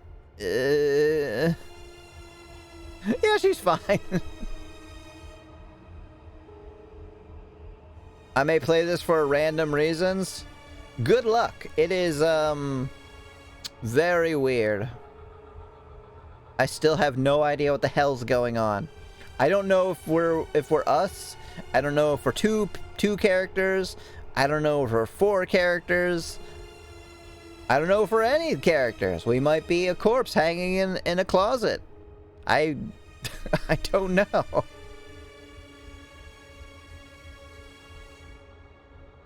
Jerking off has been a surprisingly recurring plot element in the story. It has. There is plenty of corpse touching. Regardless, the thing that I helped Corpse Girl destroy so much beauty makes me feel ill. What's your name? The corpse doesn't answer. God damn it, no need to be fucking rude. I got the hair out of your eyes, didn't I? The silent type, hey. That's okay, it's kind of cute. My name's Noriko. Are you hungry? Can I treat you to a meal? No reply. Shh, it's okay. Come on, I'll get you down from there. Don't fucking do this. Name is an orange still. Yep.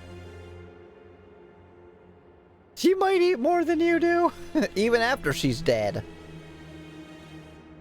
Stop hanging out, it's time to leave. Oh, she's gonna come with us. Let's get you dressed. We'll put you in something nice. Not this filthy crap that you're wearing right now. And then the god of this world woke up. What a messed up dream. No more late night Taco Bell. By the way, just a question. I am glitchy, right? Like my movement is like like have a fucked up frame rate or something. Just making sure that's not just me. Yeah, time to strap her upright and bury her inside a wall. I think that's what's going to happen. It's not 100% smooth. Yeah, it's freaking stupid ass. I think it's like a memory leak or something. I had to guess.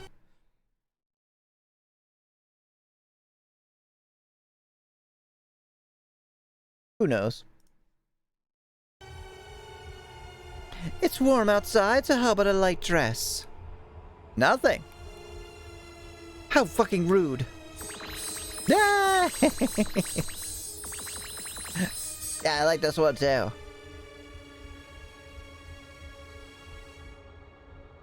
Light dress sounds good. Oh yeah. And you know, we know you leak memories normally. We still love you. I do leak memories. Or just lose them entirely. But thank you, Aza. We love you as well.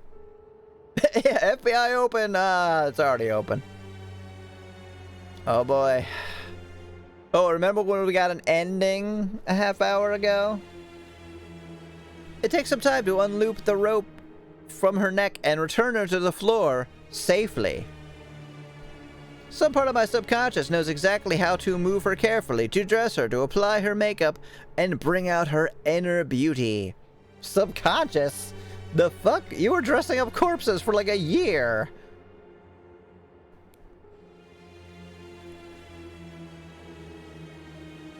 See?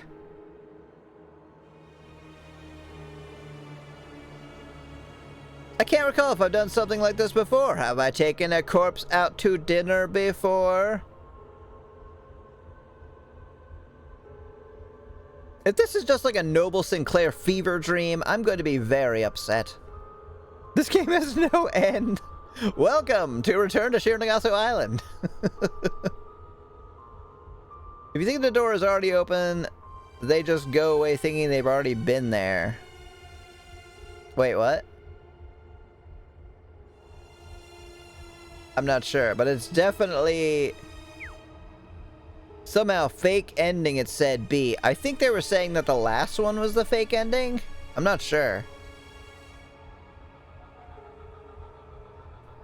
I can't recall if I just read about it in a book or I've experienced a similar situation.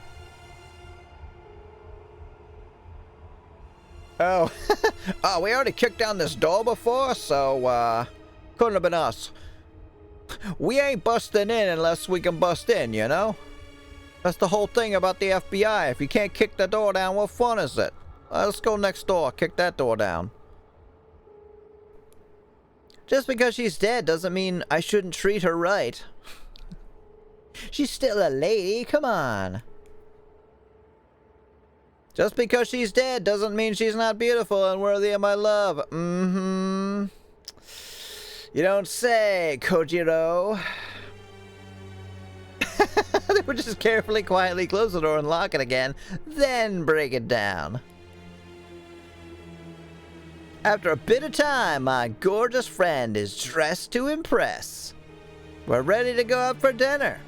She's not very talkative, so I'll place her order and keep the conversation going. People might look at us. They might stare or even judge us. But we'll be okay. We're two beautiful young women, simply enjoying each other's company. It's important to do these things correctly. Being a corpse is a deal breaker for me in a relationship. Yeah, that's kind of like one of the only things that I'm like, sorry, that's a hard pass.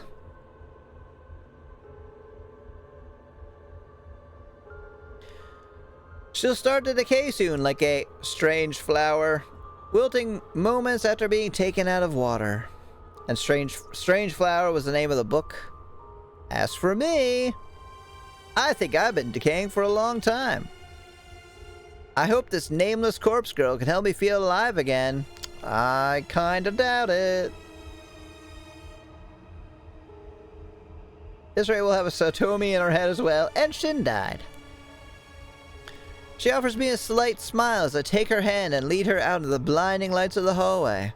It's funny that we make that joke because this is made by the same people. I blush. Just kidding, I don't blush. There's no blood in my body. Lies revealed. Yeah, not really. I got an achievement. Lies revealed. Oh, 1 year later. It's been like 40 years since the start of this game.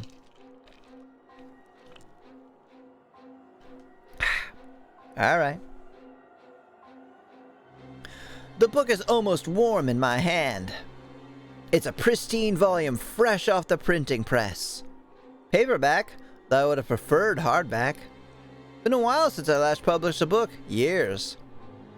The few fans I have probably thought I disappeared off the face of the planet. I did, in a way. You are now Noble Sinclair. Have we met them yet? We have not. Not my fault. Death is death. Noble Sinclair died in a fire inside his family home. You don't say. This story might not have an end. It might be a singularity. That was a long time ago. Even though my name burned to ash, my body survived. What? Your name? Had to pick up a new name after that. Can't wander this planet without one. This body went on living for quite a while with the new name. I even grew to like it. Was it Noriko Kurosawa? Was it Kojiro whatever? Then the strangest thing happened. Another fire. Inside a morgue. This time, the new name went up in flames, so it was Kojiro. We just met this dude, he's already a psycho. We have definitely met this dude before. And watched him cut his own arm off and then burn. Guess my name? Do. My body survived. Again, fate? Don't know. Felt a bit lost after that. Oh, he was even talking like that, isn't he? I felt a bit lost after that. Felt a bit like anybody. I decided to pick the old name back up, dusted it off, pinned it on my chest. Noble Sinclair. Always suited me. Mother gave it to me after all. Soz. Yeah, soz for cutting my own arm off and dying. But, yeah, a bit harder to write after cutting my arm off, but one makes do. This time I didn't want it to completely disregard my existence. The time spent as another man, too much happened. I've got too much to tell, too many tales to keep to myself. So the new book tells the entire story from start to end.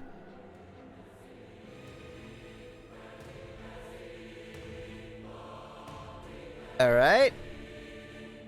Ba-da-ba-ba-ba. Well. Wasn't easy typing page after page with only one arm. One of the most taxing and challenging things I've ever attempted. But now it's done. Soon this new volume will hit store shelves across the country. I was joking, but again, here we are. Wait, but why though? I don't know. The world will know everything. Hotobashi Camera. I use pseudonyms throughout the book to protect the identities of the guilty. Didn't print Noriko Kurosawa's real name even once. Didn't identify Junpei Matsumoto or Aoi Sato. Didn't call out Tomoe Watanabe or even that wannabe detective that always chases me, Shinya Fujikawa. And most importantly, I didn't print my previous name. Not that name, anyway. I confess to a lot of things within this text. Sephiroth music incoming! Yeah, exactly. About to fight fucking Geneva. I even confessed my involvement with the Human Removal Service. Oh? I haven't heard anything about that. Getting caught up in that organization's web of death wasn't something I ever intended to do. Wasn't something Kojiro ever would have done. But it was necessary. Necessary in order to finish this latest book. So was he actually killing people? Noble Sinclair rose through the ranks of the Shadow Society within mere weeks. Chalk it up to his, or my, macabre experiences. Couldn't have done it without the connections I formed as Kojiro. Couldn't have done any of this without him. I'm at the top of the ladder now, so to speak. Well, no, you're at the top of a building. Got a bunch of killers on my payroll. Even the dog Junpei is on my leash now. Don't know where I'll go from here. Off the side of the building, maybe.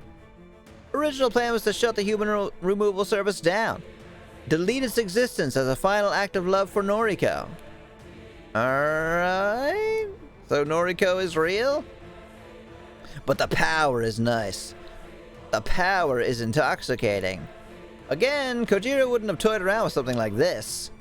I'm not Kojiro. Yeah, we get it. Gives me Yagami vibes from Death Note. He is very much like Light, isn't he? I mean, that was like the whole thing where they were like, write the name on the website and then they'll die. Why was he interrogating Junpei about the organization he ran? He might not have been. He might have been trying to get information so he could join them. Because we don't know when that takes place. Is there any character in this game that doesn't have a disassociated persona? We don't actually know. We don't actually know if any of them do other than Kojiro. I look over the book in my hand once more. It's heavy, full of words that carry more weight than they should. Whether people believe the content of this book is out of my control. But those with a keen intellect will surely be able to piece the truth together. No. No, game, don't do that. Don't be like, well, story's over. I hope you wrote down all the colored words so you can decipher what actually happened in the game. No, just tell us. Just tell us what happened. Don't take this potato chip and eat it.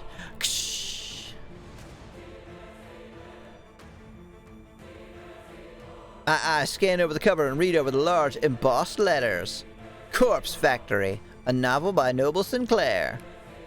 I've never been more proud of my work, except for when I sawed my arm off. Little bit proud. That was very badass.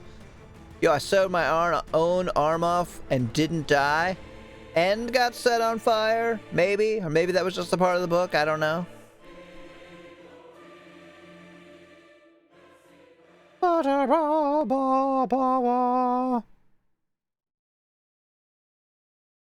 Fuck you! It is not! That better not be the end! God damn it! That better be like a JK appears on... What the fuck? Are you serious? Wait, endings.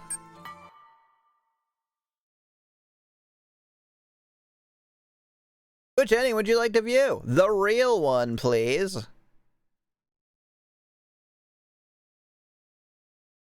Oh? Wait, so we only got false?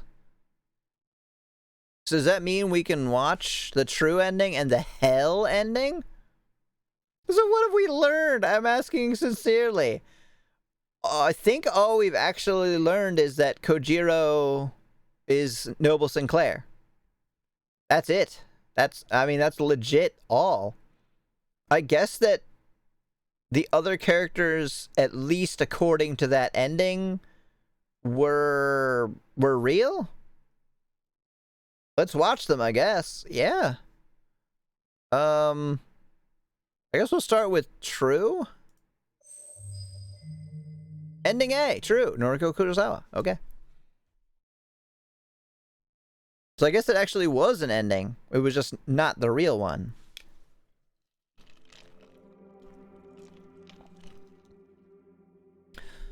Sometimes on dark and overcast days, I can feel the cold bite of steel inside my gut. It's a phantom sensation that flickers and dissipates within moments. My doctor says it's nothing to be concerned about, but that didn't prevent me from pulling my clothes aside to examine the skin underneath. The sight of the scar does little to comfort me. I don't think I should have survived this injury. I don't think I should have walked away after regaining consciousness. But somehow I survived that encounter with Aoi. So they're not the same person at all? In the darkest recesses of my memory, I could vaguely recall the warmth of the strong arms carrying me from that factory, carrying me to safety. Who? Oh, I guess it would have to be Kojiro, because he survived, right? Arms, though? Somebody saved me on that fateful day, and I don't know who. Regardless, I owe them my life, my new life, a life that is actually worth something. A life that doesn't consist of skulking in the shadows and pretending to be a beautiful corpse. I still do that. I look down at the empty plate before me and smile. I'm still not accustomed to the sight of a finished meal, but I'm slowly learning to love it. How are you supposed to get this ending? How many branches does the story have? Did we make choices? I don't remember making any choices. I don't know. There must have been some? I don't remember them.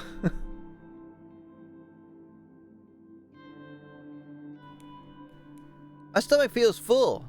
Truly full. Not just full enough like I used to force myself to believe. Yeah, there was follow Aoi or let her go, and I think there was at least one before that? But there hasn't been many, like, the whole time. I put on 4 pounds recently. 4 good, healthy pounds. My cheeks glow with vitality, and my skin is no longer the sickly color of ghastly flesh. The waiters at this restaurant are probably getting sick of me seeing me in here every other day, but I don't mind. I eat well here, and I've learned to cook at home, too. Go home with Tomoe or not. Oh, is that one that happened? What you did with Tomoe confronted you about the photo of your death. Oh. Tomoe, of all people, taught me how to prepare dinner. I never expected to study the culinary arts under someone like her. But she has a knack for bringing out the flavor in food. She says she picked up a few things from years of caring for her kid siblings. I'm learning a lot from her. I pushed my plate to the side and take a sip of water. Time to pay the bill and get going. There are things to do tonight after all, like kill people. Yeah, I'm getting healthy, but I'm still a murderer. Oh. Oh, okay. Months have passed since the last time I set foot on these cursed grounds. The wafting stench of decay invades my nostrils and threatens to make me spill the contents of my stomach on the asphalt. It's a stench that I was once completely accustomed to. Now it's a sickening reminder of the person I used to be not so long ago. I didn't want to come here tonight. I didn't want to come here ever. Yet here I am. Call it a hunch or a premonition or just a bad feeling, but some part of my mind urged me to visit this place after receiving a strange text message this morning. Is it going to be from Kojiro or Aoi? A text message that seemed both alien and familiar at the same time. A solitary word decorated the contents of the message. Goodbye. Fucking loud-ass ad. Oh, I'm sorry. God, this has no consistency. This says an ad doesn't start for another 4 minutes.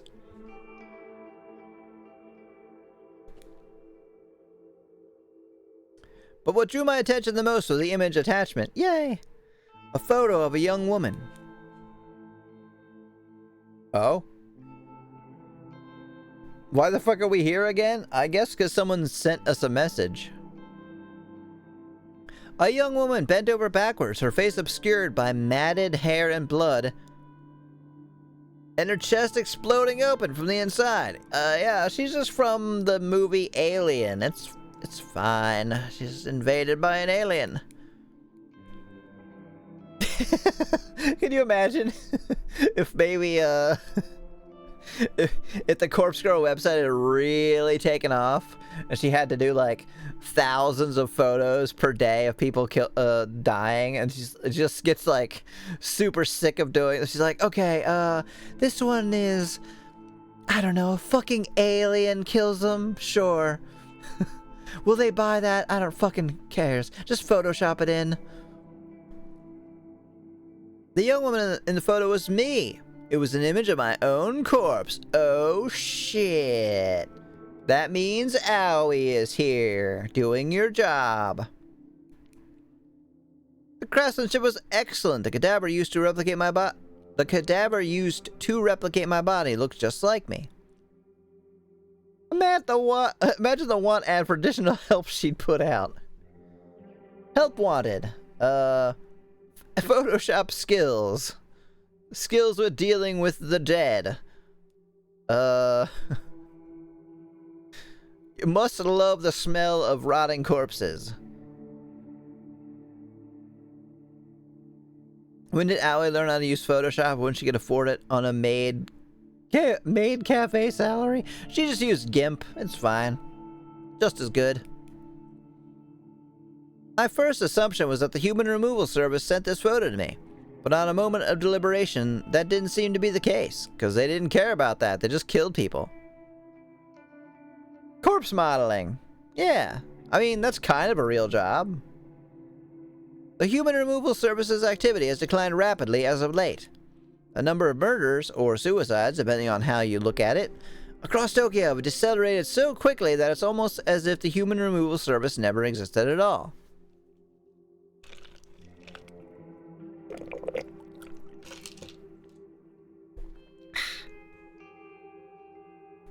Besides, that organization had a particular trademark when sending out doctored corpse photos.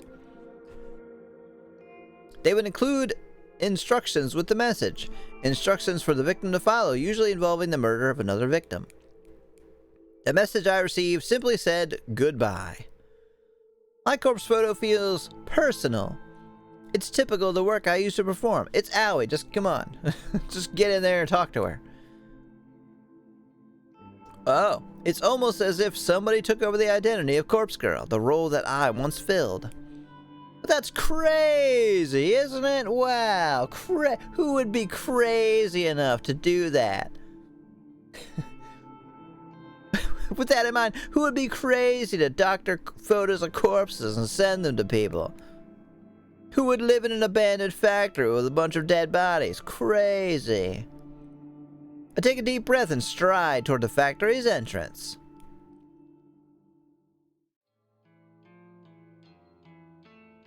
I almost choke as I breathe in the thick air. The stench of death hangs like smoke inside the factory. This place looks just as it did when I was last here. Shinya, surprise, bitch. Let's be Ultimate Detective Shinya. The notable exceptions are the fresh cadavers displayed here and there upon the warehouse racks. Displayed. Somebody is living here. Somebody is continuing Corpse Girl's work. And somebody thought it'd be wise to target me as a victim. Me, Noriko Kurosawa. Somebody made a fatal mistake. Animalistic instincts rise within me as my legs move with purpose. My feet claw at the damaged concrete with every step. I begin powering up. Hey, more ads. What the fuck? Why is it doing that?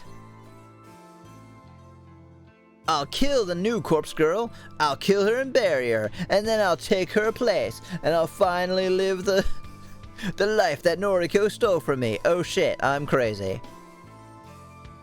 This is Owie, isn't it? Maybe? Enough is enough. I'll end the cycle of death that I started so long ago. Hello, where are you? A meek voice slinks through the darkness, tugging aside the veil of silence ever so gently. Try to remember what other characters we had. Who's the least likely candidate?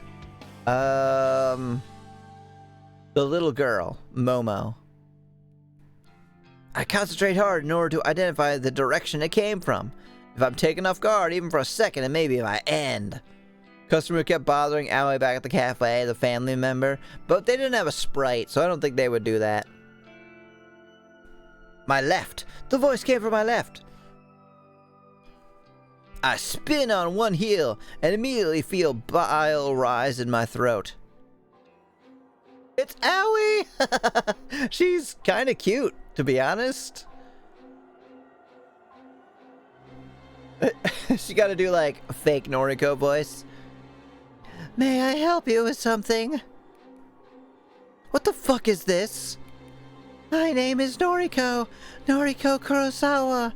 It's nice to meet you. What's your name? Aoi, is that you? I feel like I'm looking into a twisted mirror. The girl before me is not me, and yet... Are you here to buy a corpse? I have many corpses for sale. 50 cents each. She did say she wanted to be Noriko, yeah. Yeah, indeed. What the fuck, Aoi? Exactly. The problem with this story is no one ever does anything rational, so even the plot twists are hard to be surprising. Or they're just not plot twists. I think I'm giving this game a lot more credit than it deserves. Khajiit has many bodies to sell. Khajiit has many bodies if you have coin. Wow. I have plenty on display. You can browse as much as you like. But that one on the end of the rack is reserved. Sorry. She runs her grimy hand through her unwashed hair and scratches her scalp violently. A fleck of spittle drips from her lower lip as her eyes glaze over. It's good at breaking out the crazy, if nothing else. Yes, yes, yes. Wait. What is it? What is it, Jinxie? Are we waiting? This is Aoi Sato. Despite the hair and the makeup and the clothes, my old clothes, her voice is the same as I remember. It's not your clothes. Is it? That's not your clothes. This is the maid clothes, isn't it?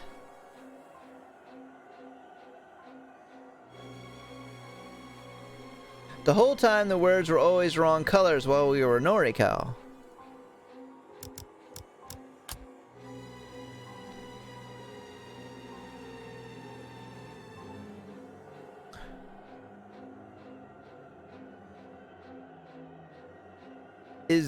Has this said Noriko the whole time?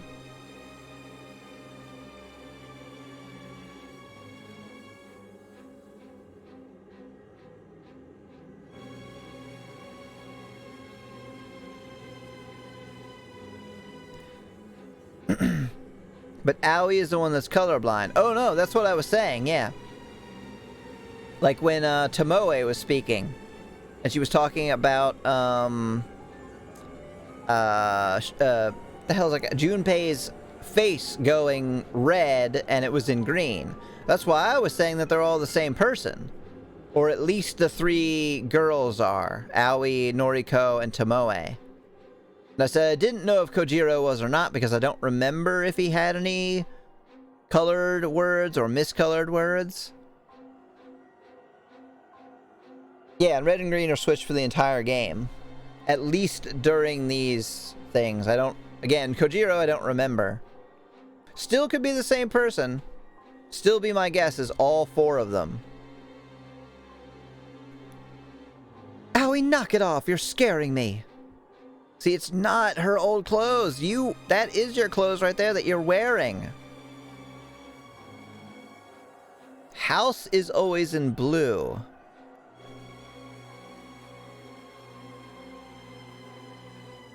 Who is Aoi? Is that your name? Well, it's nice to meet you, Aoi. My name is Noriko. A moment of clarity brings immediate understanding. Just like I was torn between my own identity and that of Corpse Girl's, Aoi has become me. But her transformation hasn't been kind to her.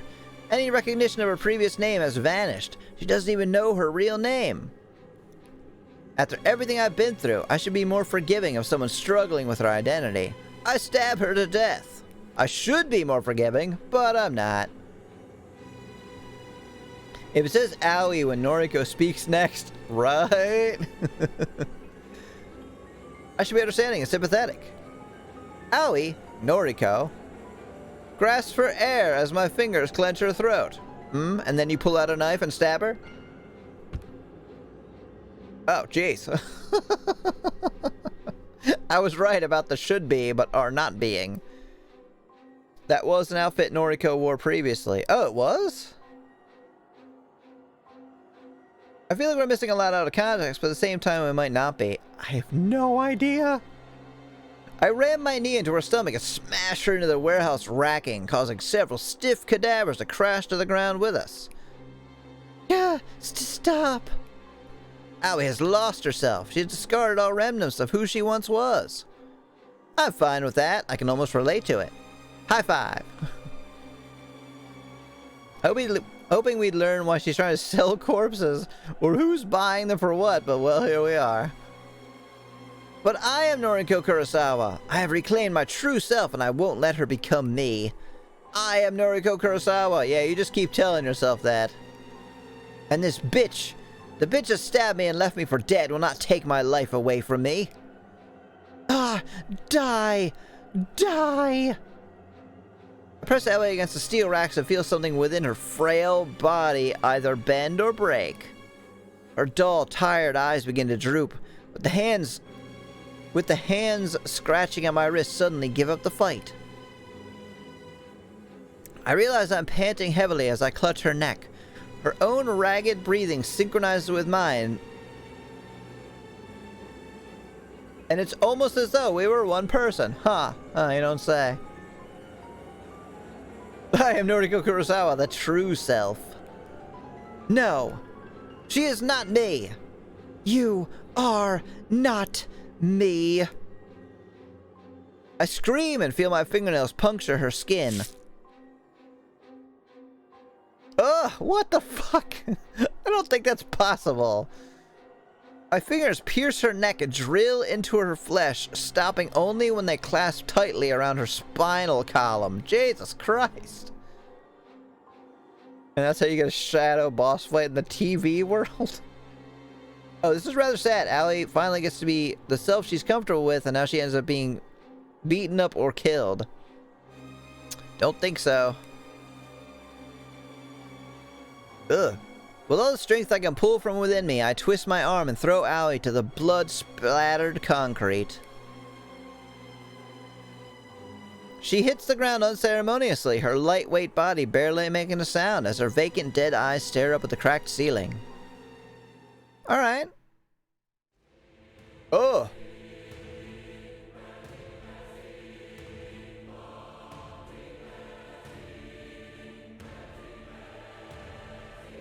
Oh?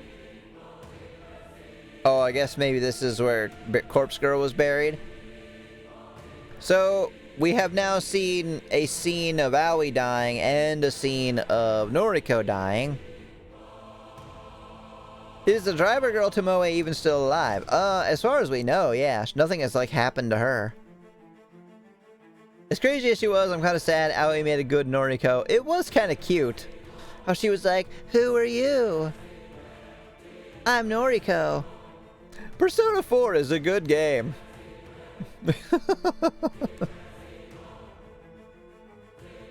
Oh, that, okay. I thought it was just like a non sequitur to, like, take us away from what we're seeing. But yes, that is how you get a shadow fight in the boss fight in the TV world. I never imagined I'd have to dig up this grave for a second time. When I buried Corpse Girl in the gardens below our former apartment, I didn't predict I'd have to see her again so soon. But here she is, still rotten and miserable. I thought her burial was going to be the end of it all, a symbolic gesture to help me leave behind the person I had become. It was a way to reclaim my former self and bury the past. Corpse Girl doesn't say anything when she sees me lift the dirt from her resting place. She doesn't give any indication that she even notices my presence. Fine, be that way. I couldn't care less. Persona 4 Dark Souls music? Yes. I've bought a friend for you. Someone to keep you company. Nice little jump scare there. We're not going to learn why Noriko Aoi wanted to sell corpses, why one was reserved, who sent the text message. Are we going to learn anything? I still feel like we're being lied to. There was a jump scare for me. With a great deal of effort, I haul the body of Aoi, into the narrow pit and let it collapse beside Corpse Girl. The girl in my old clothes seems to cuddle up to her new companion. How sweet. We're learning this is crazy. It's almost entirely fitting that the person who became me should rest eternally beside the person I who had tried to become. I think I can rest easy. Sure you can. Knowing that they're both in the ground, I think nothing further can prevent me from being Noriko.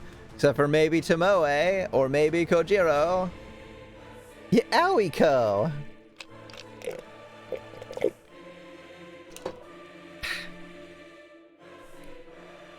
Suppose I should say a few words. Fuck you. There you go. A few words. You're my best friend, Aoi. And I'm sorry I couldn't save you. Yay! Norio, she's a Wario to her Mario. That was 2 words, that counts. I'm sorry that I only ever wanted to save myself. I hope that you at least found some happiness by becoming me. Goodbye. I clutched a small shovel in my hands and began to fill in the makeshift grave. Dirt and rocks pile into the pit slowly. I mistake the faint howl of the wind as the final moan from the girl I once knew as Aoi. Blah blah blah. You were myself, and I still didn't save you. Covered in dirt and grime and blood and muck and God knows what else. Body. I collapsed on the floor in my new apartment. I'm very fortunate I managed to find this place. Someone moved out in a hurry. And I was able to move right in with just the first month's rent paid up front. I don't know if I'll be able to afford next month's payment, but I'll face that challenge when it arrives by stabbing the manager to death. For now, everything is finally over. We have another ending called Hell, so I don't think it's over. I should shower or bathe or at least scrub the filth from my skin. You could do all 3. But I'm so tired. I'm exhausted. This is the price of being Noriko Kurosawa. I roll over to my side and grab my phone, slowly bringing it to eye level. An involuntary frown masks my dirt-encrusted face when I notice the icon for one missed call on my screen, an unknown number. A short message tells me that the caller left the voicemail. Oh, hope it's gonna be good. This game is something. Hello, Slough Squad Gopnik. How are you doing? Welcome, welcome. It is indeed very something. It is a game. I will give it that. You are, I think, correct. It's either a game or some kind of medieval torture device. I don't know who would have called me at such a late hour. It's well past midnight after all. I close my eyes and let the voicemail play. We have noticed an whatever charge on your bank account. Please press 1 to connect. I would stop saying it is. Doing alright? I've been lurking this whole time. Great. Good to have you.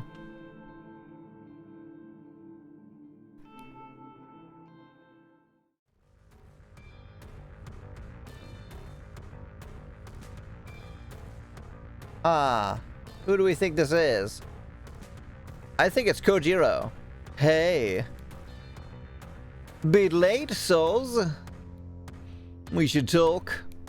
Call me. Motherfucker.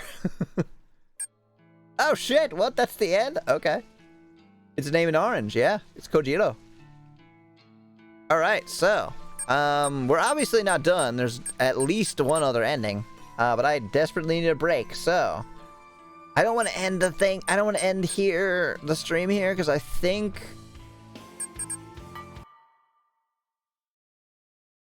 Unless a new one pops up. Because we already saw a bonus ending, right? And we already saw epilogue. Because bonus ending was Tomoe. Epilogue was Noble Sinclair. So we only have Hell left unless more pop up. So I think we can get through ending C. Crow Factory is a side story. Yeah. Yeah, Crow Factory is, that's a name of something? Explain the epilogue. Oh, basically, let me turn the music back on. Basically, Kojiro is Noble Sinclair, supposedly. Supposedly he survived. He was an author who was writing the... It was a menu option. Oh, no, yeah, I know. I think Crow whatever is the name of this company that makes the games. Is Crow Factory. Yeah, he was geeking out to his own books. And then they showed him, like, on the roof holding a book called Corpse Factory. He was talking about writing the story of stuff that actually happened. And he had his arm cut off. So apparently that really happened? Dunno. Oh, and that he was in the human removal service for a little while. I guess helping kill people. So, we will try to finish this. I will take a short break. Get some more beverage. And yeah, see what happens. I'm really, really hoping Hell, or maybe one that unlocks after that, will actually tell us what was happening. And they don't go like, well, some of the best stories are ones you figure out for yourself. River Crow. Okay. Yeah. Alright. Be back soon. Thank you for watching.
Okay, I'm back.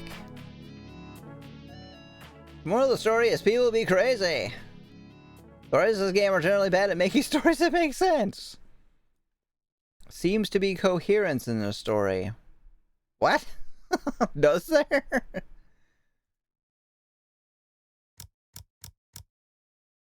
I guess I can't even save because I don't need to. Let's go ahead and save. In the menu. Which I guess I have to... Just have to restart the game.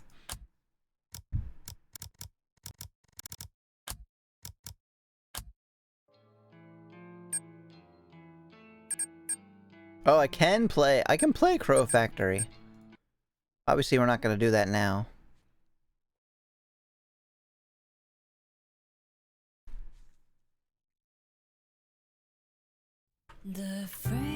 Yes. The fragrance of white lilies, I know all about it.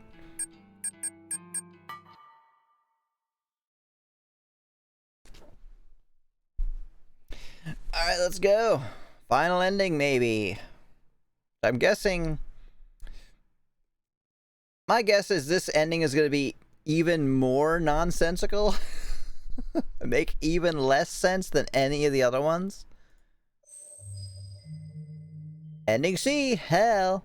Ah, hell. Ah, shit, here we go again. Oh, we're at work. Oh, good. Good. We just get to pick endings? Yeah, I think after the first one. Well, technically we saw 3.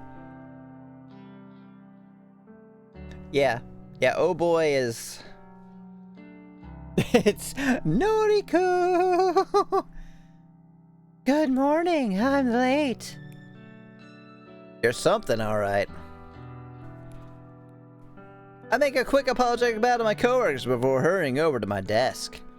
No one seems too bothered about my tardiness. A few people offer a raised eyebrow, but they quickly return to their own work. Good. They better. I take a seat at my workstation and switch my computer on. It whirs to life as I organize my belongings. Is this Noriko or Noriko? I mean, it's Aoi in Noriko garb, as far as we know. From my handbag, I retrieve some key items. It's gonna be like coffee and some mints or something. First is my canned coffee. Still ice cold thanks to the convenience store's powerful refrigeration. What is so powerful about it? Second is my headphones. I can't complete a day of tedious data entry without listening to music. Or seeing friggin' Shinya walk by.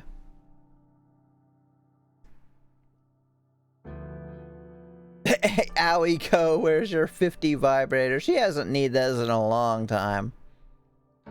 Realize I left VC face on, just look over to see Raiji glaring at me with a gun attached to his horns. I have definitely done that. Where I will have left it on and then go and do other stuff. And then like end of the night comes and I'm like closing shit out. And it's like me going... like, oh. Hello, Emmy. I see what they were trying to do here, but I don't think this was executed properly. Oh, I would love your thoughts on it once we get through. Last but not least is my phone. The screen is a little cracked and the protective case has seen better days, but it's invaluable to me. Something feels slightly off as I look at the screen. My reflection, because I'm not Noriko. Or I am.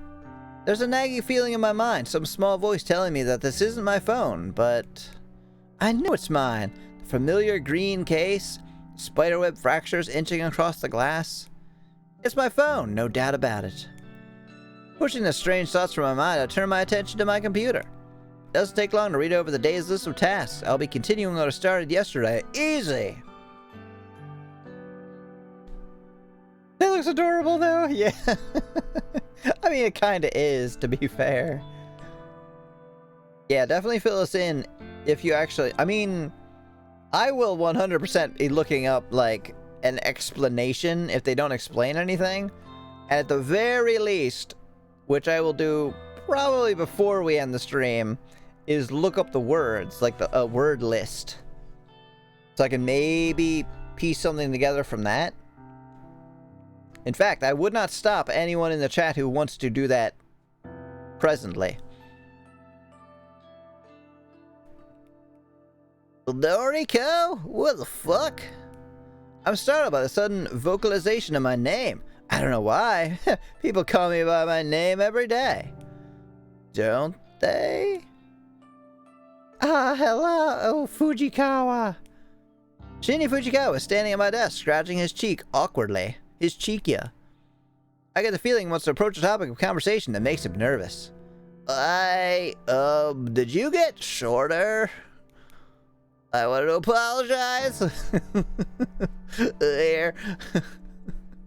Take my dick as an apology. Hold on, I'll retrieve it for you. We're trying to find one for the past 20 minutes. Oh, shit! What? Alright. Don't apologize, I haven't been present in the office of late. Was there anything you need to discuss with me during my absence? Like how you... how you got 6 inches shorter and gained like 20 pounds? I think about the question. Shinya and I don't really need to talk on a day-to-day basis. His work is fairly unrelated to mine. I'm just a data entry temp, after all. I realize how much my life sucks. Maybe I shouldn't have stolen this life from Noriko. Maybe that was actually stupid. But we do have a history together, I suppose. We went to school together, after all. Right? Is he not gonna recognize you and be like, aren't you Allie? We went to school together? You're not really fooling anybody. We were never exactly friends. Actually, I kind of always had the feeling he had a crush on me, but he's not really the type of guy to make a confession. Aoi always used to joke about he and I would make a cute couple, but I could never see it. He was, and still is, far too dull for my tastes. What do you mean dull? He's like reaching into his pants in public. This man is crazy. Aoi. I stubbed my toe. Aoi. Why does that name sound so distant? It ain't distant, it's real close. I try to put a face to the name, and yet my mind draws a blank. She was my best friend, and yet... Noriko? Oh, sorry. I get lost in my own head sometimes. Yes, I see. Well, there's nothing you need, then I'll be on my way. I've got serious investigating to do. Isn't this exactly what happened at the beginning of the game? I don't remember. Maybe. Okay then. Slay. Huh? Your old friend, Aoi Sato. Have you heard from her lately? No. Actually, I feel like something happened to her. We haven't spoken in God knows how long. Is that so?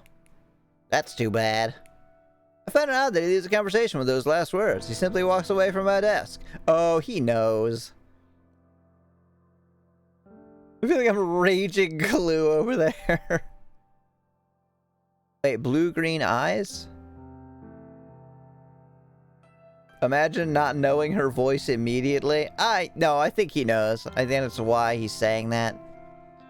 Yeah, and her eye color and her face and her hair length. And is she wearing like a wig? Bleep, bleep, bleep, bleep, bleep. My phone cries out, the unfamiliar ringtone, one that I never selected. Splits my head wide open and prompts my brain to spill out between the cracks of my skull. I'm dead. Game over. The entire office knows they're just like owie better. I squeeze. Ugh, what the fuck? Okay. I squeeze a sludgy gray matter back into my head and blink a few times, then realize that my brain is not actually leaking, just a trick of the light? Yeah, sure. I struggle to maintain eye contact with the screen. The caller ID flashes across the device, identifying the caller as Noriko. Me, my own name, myself. Noriko is calling me. I'm calling myself? A dull ache still throbs in my head, as though it has been recently emptied. I answered the call. Hello? I hear a sharp inhalation of breath and the call cuts out. It takes a few seconds for me to realize I'm crying. Shinny is at my side, his arm around my shoulders, and within seconds, the rest of the coworkers are staring down at me. I'm on the floor, my face nestled within the plush office carpet. But I don't know how I got here. I'm supposed to be stoic, unflinching. It's my ideology, my entire identity. So much for the stoic, unflinching Noriko. Remember stoic, unflinching Noriko? Literally what she said before. Maybe if I just close my eyes, I can make everything return to normal and start this day over again. Sure.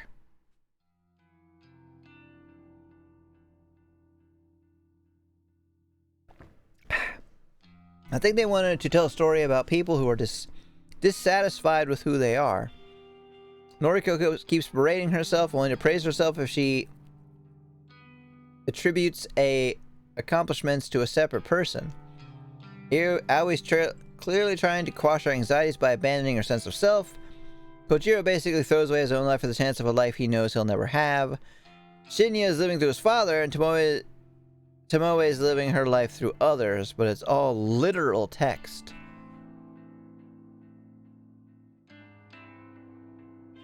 Problem is, it doesn't seem to make a point about or call out any of it. Yeah, it might just be that they're... How do I put it? That their writing is better than their ideas, and they can't finish anything properly. I mean, I'll speculate more on that when we're done. She shows up to work on time, does a better job, and does an orgasm on the bathroom floor during work hours. It's not the central, if not the central theme of the story, it's at least a recurring motif. You know, y'all notice way more than I do, or at least retain knowledge in your brain long enough to formulate that. The stairs upward feel particularly difficult to climb today. It was a rather strange day at the office, but I know that returning home to my family will make me feel better. I'm sorry, to your what? Your family of... the corpse in the wall? Hello-chan? Shinya outside your window? Shinya took me to the train station. I waited until I boarded my train. It was really sweet of him. I don't fully recall the things he said to me. He might have mentioned something about not needing to return to the office anymore. Maybe all my work there is completed. My head is still a bit fuzzy, but I'll sift through the details after a hot shower later tonight. Since the sun is beginning to go down, I think the others should be home by now. What others? Did you bring corpses with you?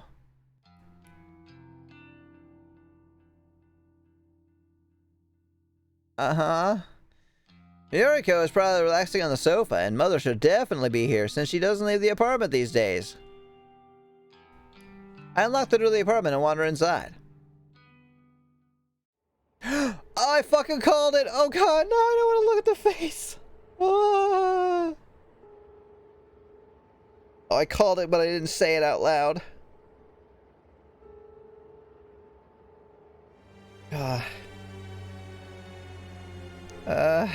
I can't avoid it. I can't avoid the face. Because it's on this screen and this screen. You gonna eat that? This is what I assumed, that she was like, I gotta live as Noriko, so let me go get my family members. What happened to the boyfriend of Aoi? Yeah, he got arrested in the bonus ending. With Tomoe. I'm home! Stepping through the open door is always a comforting feeling. It's good to return after a long day at work. Looking good. Looking fabulous here. Ah. Is this Noriko's actual family members or just random corpses? This is Noriko's family members, yeah. Probably she went to get her from the mental institution and was allowed to for whatever reason. Probably because she's already there. She was there at her behest, I bet.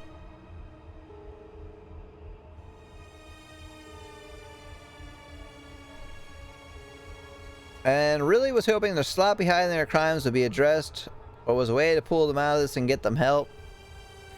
I assumed the whole thing was going to be some kind of, like, intricately put together metaphor. Not literal. But it looks like it's all literal. Ah, there you are. Good evening, big sis. Good evening, Mom. Noriko offers me a warm smile. She's changed a lot recently. Her foul, rebellious attitude disappeared when she got stabbed to death. I moved in. Maybe she simply wanted a family to be reunited again. Maybe her delinquency was all just an act. A way of trying to deny what she really wanted. To be alive. To simply return home. Mother, on the other hand, doesn't really regard my entrance. But that's nothing to be concerned about. She's always distant and aloof. Shall we order in tonight? I'm thinking pizza would be delicious. Noriko nods. I'm thinking Arby's. The act caused the small clump of her hair to detach and flutter to the floor. Still a step up from it was all a video game inside your brain where you were comed. But this isn't a resolution, this isn't an explanation. We aren't getting any closure or sense.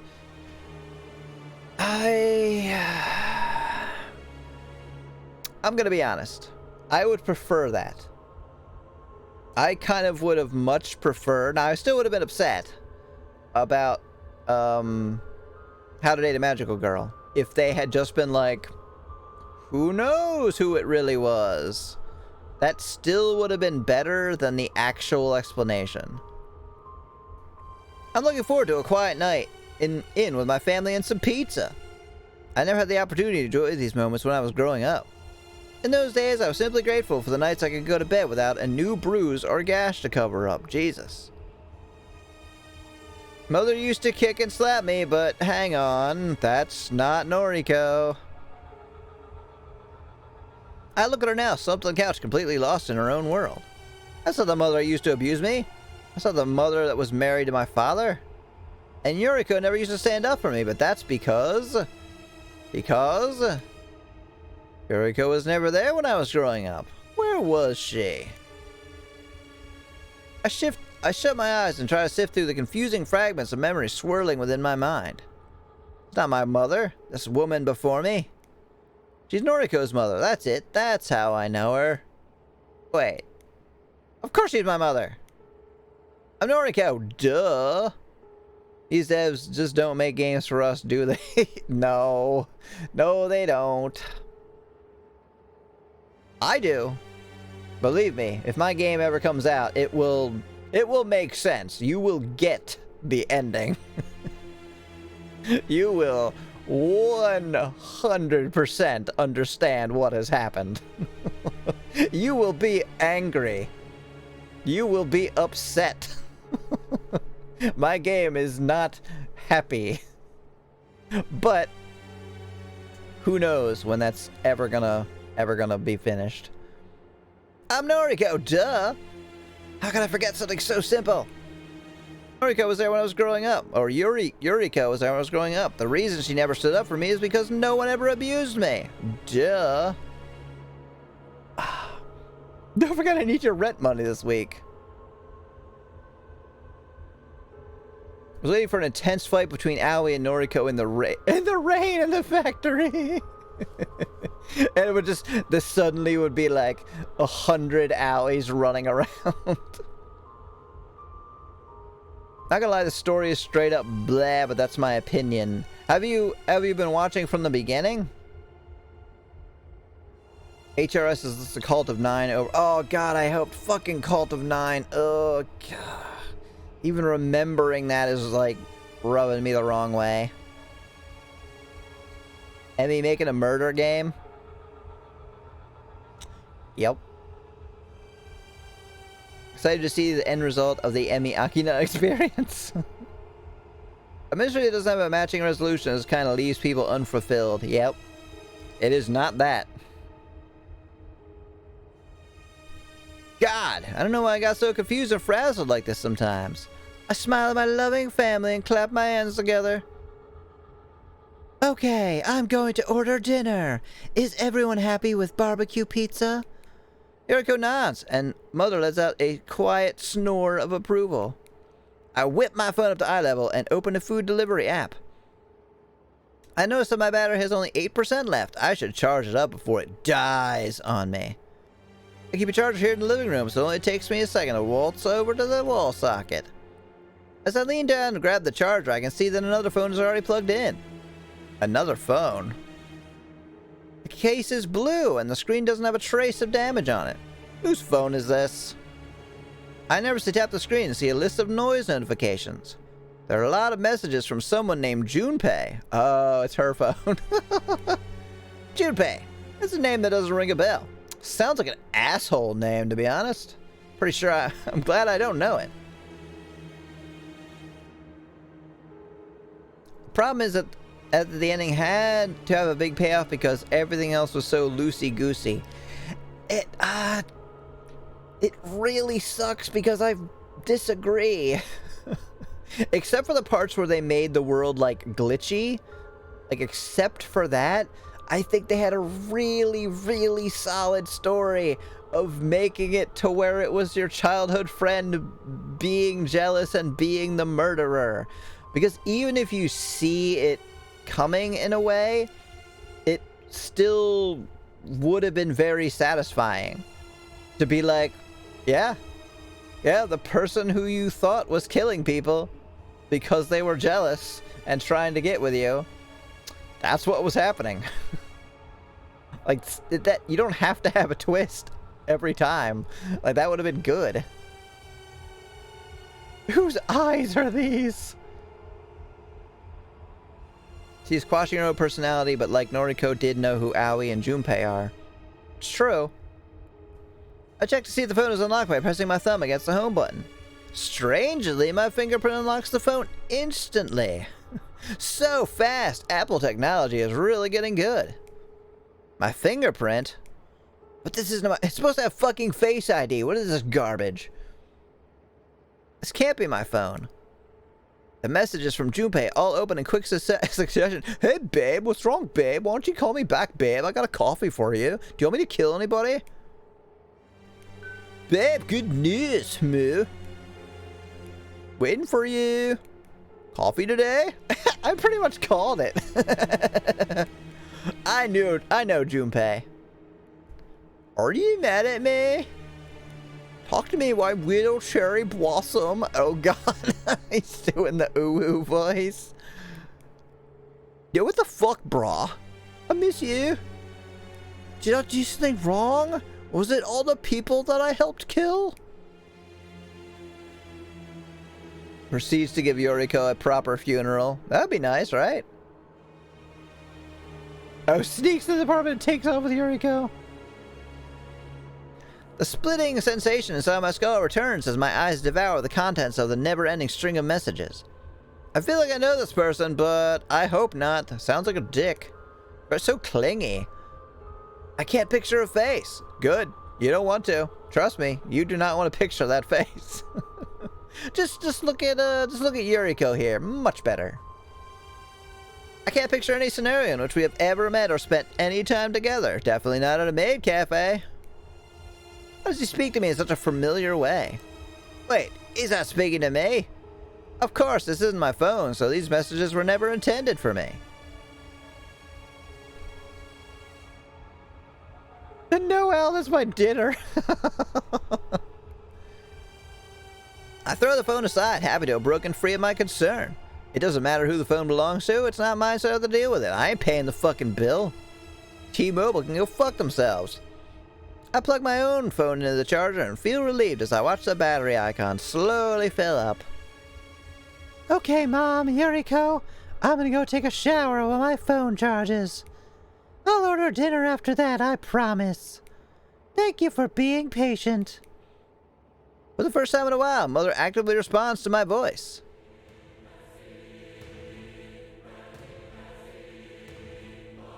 Asuna. Yuriko pizza? The fuck, Andy, we try to eat her. It's kind of strange that the ending is the most... That the ending that's the most stable is the one where Noriko breaks Noriko's neck and buries her. Right? Dual Asa. Noriko? Nobody else had this voice, right? I could use this one? Her head lifts slightly and she regards me with her dull eyes. Mom? You? Where am I? You're not Noriko? A bead of sweat forms on my forehead and a shiver crawls down my spine like a spider. Her firm, accusatory tone immediately chills me to the bone. Of course it's me, Mom. It's me, Noriko. No. You're... Where am...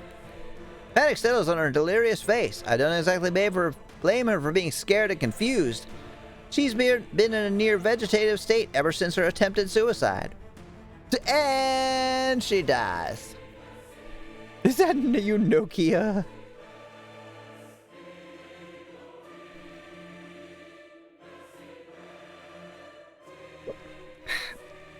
On your last break of the day? Welcome back. What did I miss? You will probably have to watch the VOD for that. A lot, probably. She's been in a near vegetative state ever since her attempted unaliving of herself. But for her not to recognize me, for her to forget her own what her own daughter looks like? Nay, that's inexcusable, unforgivable. I should stab her to death. I'm Noriko, damn it. I fall to my knees, a splitting, throbbing, aching pain in my skull reaching a crescendo, threatening to blow my brains out across the living room. I'm Noriko!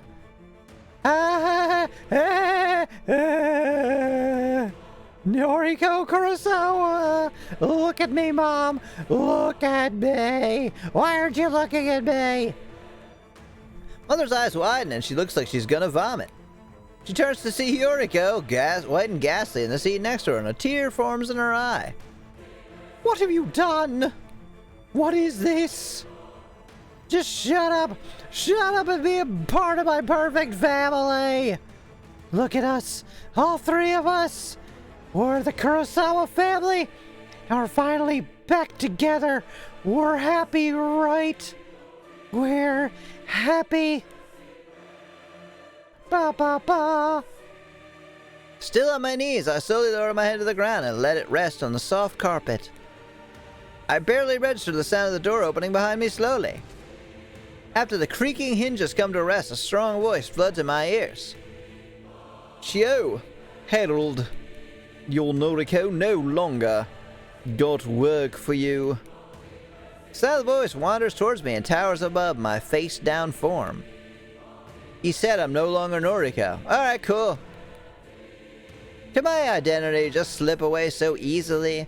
Can it vanish into thin air like it was never truly a part of me? No. I will always be. I am Noriko. I leaped to my feet and launched myself at the man who dared to enter my apartment and tell me that I'm not truly who I want to be. Oh my god, I barely catch a glimpse of his face before he pummels me in the nose with a broad fist. I just got back, and why is there a dead woman over there? You know, because there's always a dead woman in this, to be honest. A lot, but not as much as we hoped. That's absolutely correct, Jay. Run, Asuna! I don't think she's going anywhere. Shinya, what the fuck is going on? Can my identity slip away so easily? Yes. Definitely. I'm on the floor again in an instant. The dizzying lights above me spinning in my blurred vision. Is this the best friend? Yes. Who thinks they're Noriko? I don't know what the fuck is going on, but I'll pretend I do. Welcome to the club. We don't know what's going on either, but at least we haven't been pretending that we do. Get up, get your things. Specifically those bodies. We're cleaning up after Corpse Girl's mess.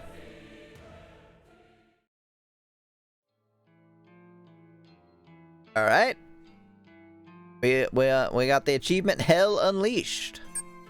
Are there any more endings? Please tell me. There's at least one that explains something. No.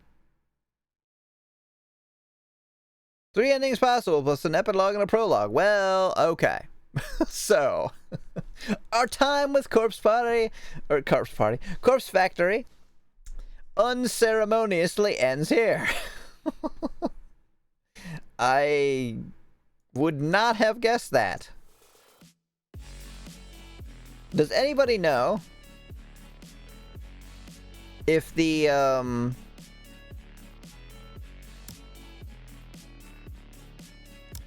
if the Crow whatever one is like a canon story that would actually explain something, or is it just like unrelated? Super X Brain has left the room. Everybody else's brain has followed right along with you, or was already gone. Oh, I didn't mean to load that. I was trying to...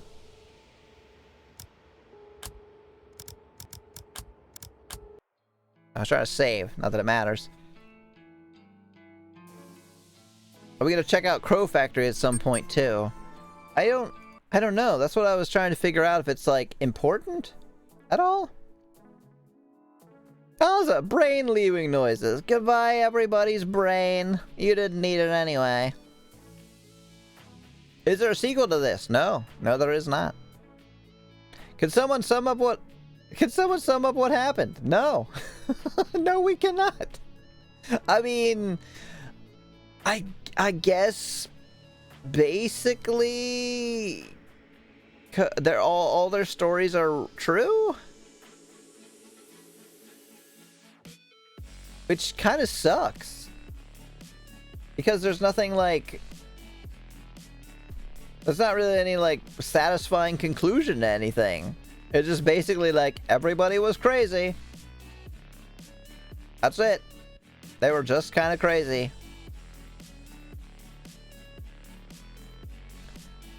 Ending A. Noriko finds Noriko and breaks her neck and buries her. Yes. Meaning Aoi, pretending to be Noriko. Ending B. Noriko finds a dead woman hanging and takes her out to dinner. Why? Ending C. Noriko reunites with her family. It goes well. Be a few days I can set it to rhyme. And Shin died. Everyone is severely mentally ill and no one gets help. Explain nothing. Maybe Crow Factory is the final bit. Gotta be something. It does not gotta be something. I'll check it, but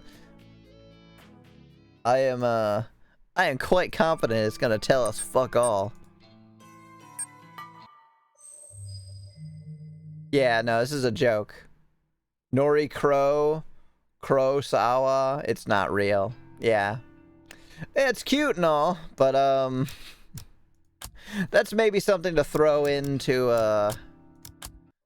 to a later stream just for funsies. Analyzing this may not be the goal. No. It probably is not. I'm fucking done!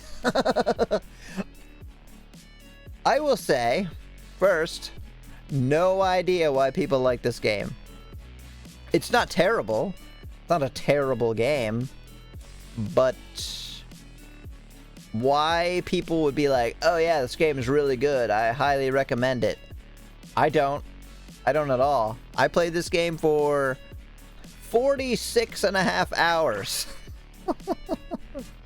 I feel like 46.5 hours should have a little bit better payoff. And I think I was saying that before about how yay, things don't always have to have like a twist or whatever. Things can just be what you think they're gonna be. But I think they do need an explanation of some kind. Certainly engrossing, but you have to buy into the premise real quick. You do, based on the ending, right?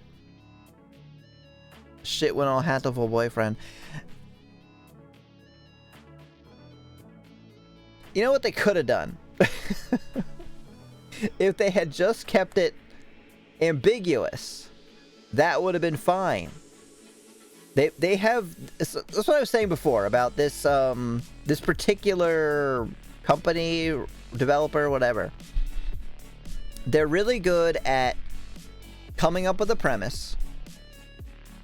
Or maybe they're bad at coming up with a premise. The writing is really good.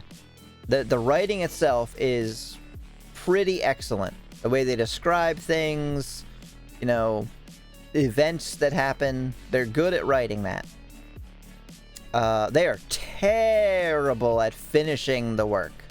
Terrible, terrible, terrible. Like, I've played both of their games now, because I think they only have they have these two, and then they have, like, learn Japanese ones, which I think are legitimately just, I don't think there's anything horror about them. I think they're just learn Japanese games. This game actually written by M. Night Shyamalan. No, because then they would have tried to explain what happened. Really threw fucked up shit at you and said, figure it out yourself. Mood, honestly. That's the problem. I don't think they did.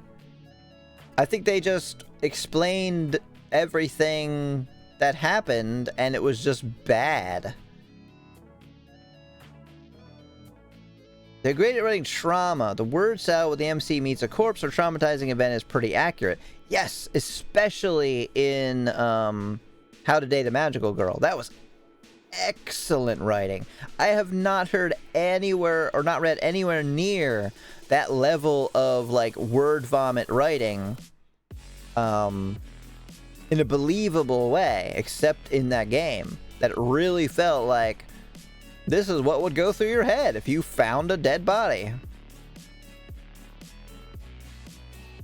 But, like, they could have either kept it ambiguous or come up with a better ending.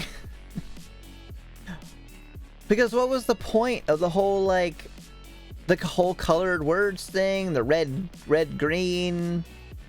Like, that was a really good premise. The red-green colorblind thing that one character mentions, but all the other characters do. And then you're led to then come to that conclusion that they're all the same fucking person. But without any other, like, thing to that, all the endings seem to go ahead and say, yes, take this at face value. All these characters are their own separate person. Everything that you saw happening to them is exactly what happened. And I don't like it. That sucks. They write bullet points and never figure out the in-betweens, and the stuff they think is important is in fact surprising. They don't really reveal anything. Or don't really reveal everything. Yeah. To me, like, it felt like there was a lot left to say, but then also, like, they said too much. Certainly engrossing, yeah.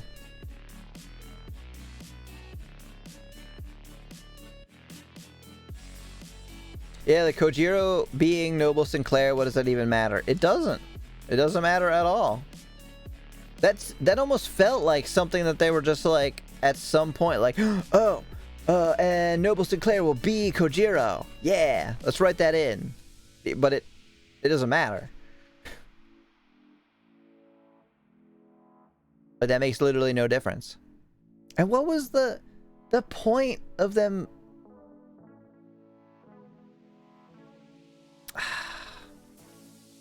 I'm still not convinced that they're not the same person, or they're supposed to be.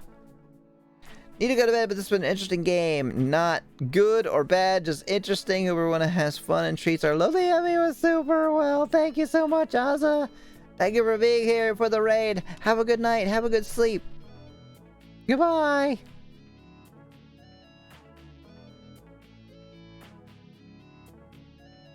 There's two me's and one of me is dead, and I should probably be dead too. Yeah, but that's not actually what happened. Aoi went and pushed her off the railing. But I mean, how much better would that have been to actually have it confirmed, or whatever, close enough to confirmed, to go, oh, one part of her personality wanted to have this strange power, right? To make these corpse photos, send them to people, and then those people just off themselves. And then the other side of her, another personality of hers, was like, well, that's not actually gonna work. Hey, that's not a thing that will happen in reality. So in order to, like, she even said that, I'm supporting Corpse Girl, supporting Noriko. Like, and then another part of her then goes out and does the actual deed. So the first half of her will be like, hooray! You know, she's helping herself in a weird way. But they didn't really do that. Too much exposition on one thing and not enough on another. That, and like I said, I just think they just messed up. They had a really, really, really, really good premise and a really good execution up until basically the end, where they seem to have trouble, I guess, sticking with what things felt like they were leading to. It kind of throws you for a loop because it's not a twist, and it's also not where you think the story is gonna go. It's just more like, yeah, the story is literal. Oh, you didn't understand that everything, like, yeah, Aoi saying that she wanted to kill Noriko and become Corpse Girl, take over Noriko's life, is meant to be taken verbatim. That's literally what she wants to do, and that's literally what happens. You know, Kojiro being like, I would saw my own arm off for Noriko. So I sawed my own arm off. There's no proper resolution, yeah. Alright, well, probably done bitching about this for now. Yeah, I should probably get some sleep. Something to eat, I'm starving. Yeah, so thank you everybody so much for coming out. Even though this is a later time, hanging out with me, watching this game. I promise you the next one will be better. Maybe. This one is pretty highly rated, so I don't know. Go eat! Yeah, I will. It won't be. I'll try to find something good. Hello, Yahiko! You joined at the end, yes. Yeah, I just spent the last 20 minutes bitching about this game. It's a trip. Because you think you either know what's gonna happen or have zero idea what's gonna happen, and then it turns out you did know it was gonna happen because they told you. And it wasn't any fun. That bad? Yeah. Is it your birthday? No, that's a Japanese Christmas cake that I totally want. Negative 10 out of 10 game, but holy fuck, it was amazing. It was fun to play. I'll give you that. I liked voicing the characters. It had some good scenes. Yeah, Merry Christmas. Alright, so let's figure out what we're gonna raid. Oh geez, my bookmark bar is hidden. Show the bookmarks. There we go. Yeah, as always, you don't have to stick around and watch who we raid. Oh, Gantz is streaming tonight. Well, we just raided him. Let's raid somebody else. He's playing Earthbound. Oh goodness, I have a lot of people online. Holy shit. Oh, someone's playing Corpse Party.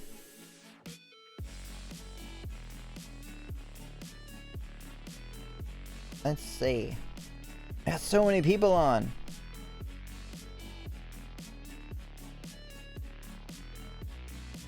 I wonder if there's anybody on here that I've followed but didn't raid? Let me see.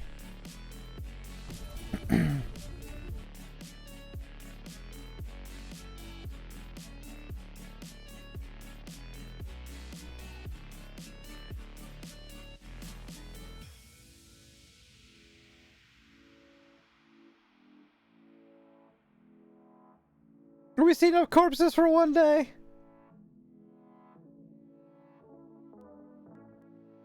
Taking the most out of summer outfit before fall? No, someone redeemed it. You can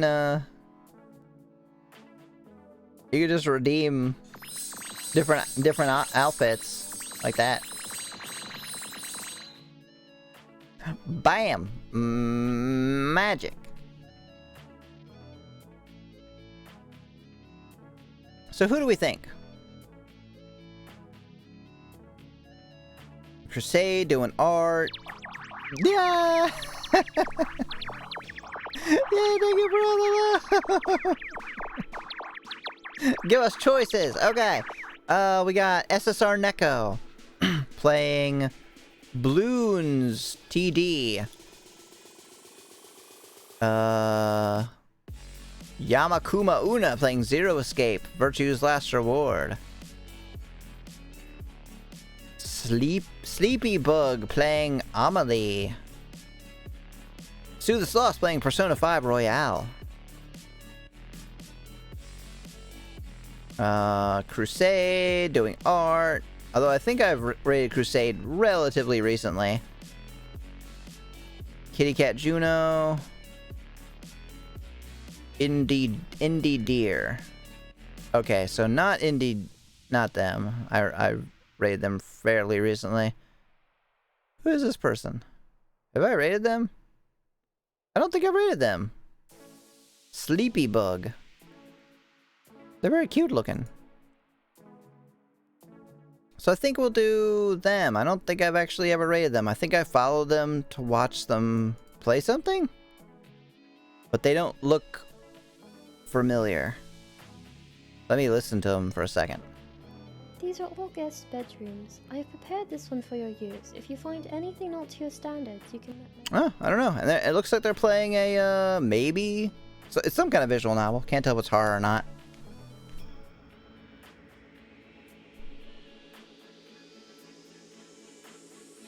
Neko could use some love. She has a hard time the last few days. Oh, I'm so sorry to hear that. I would... If we not... Well, I've rated her like 3 times, I think. So, I do really want to raid somebody new. So, we will do that. But thank you for the recommendation. There was just a lot of people to pick from today. So, we are going to raid Sleepy Bug. They're hiding in a corner. It's cute.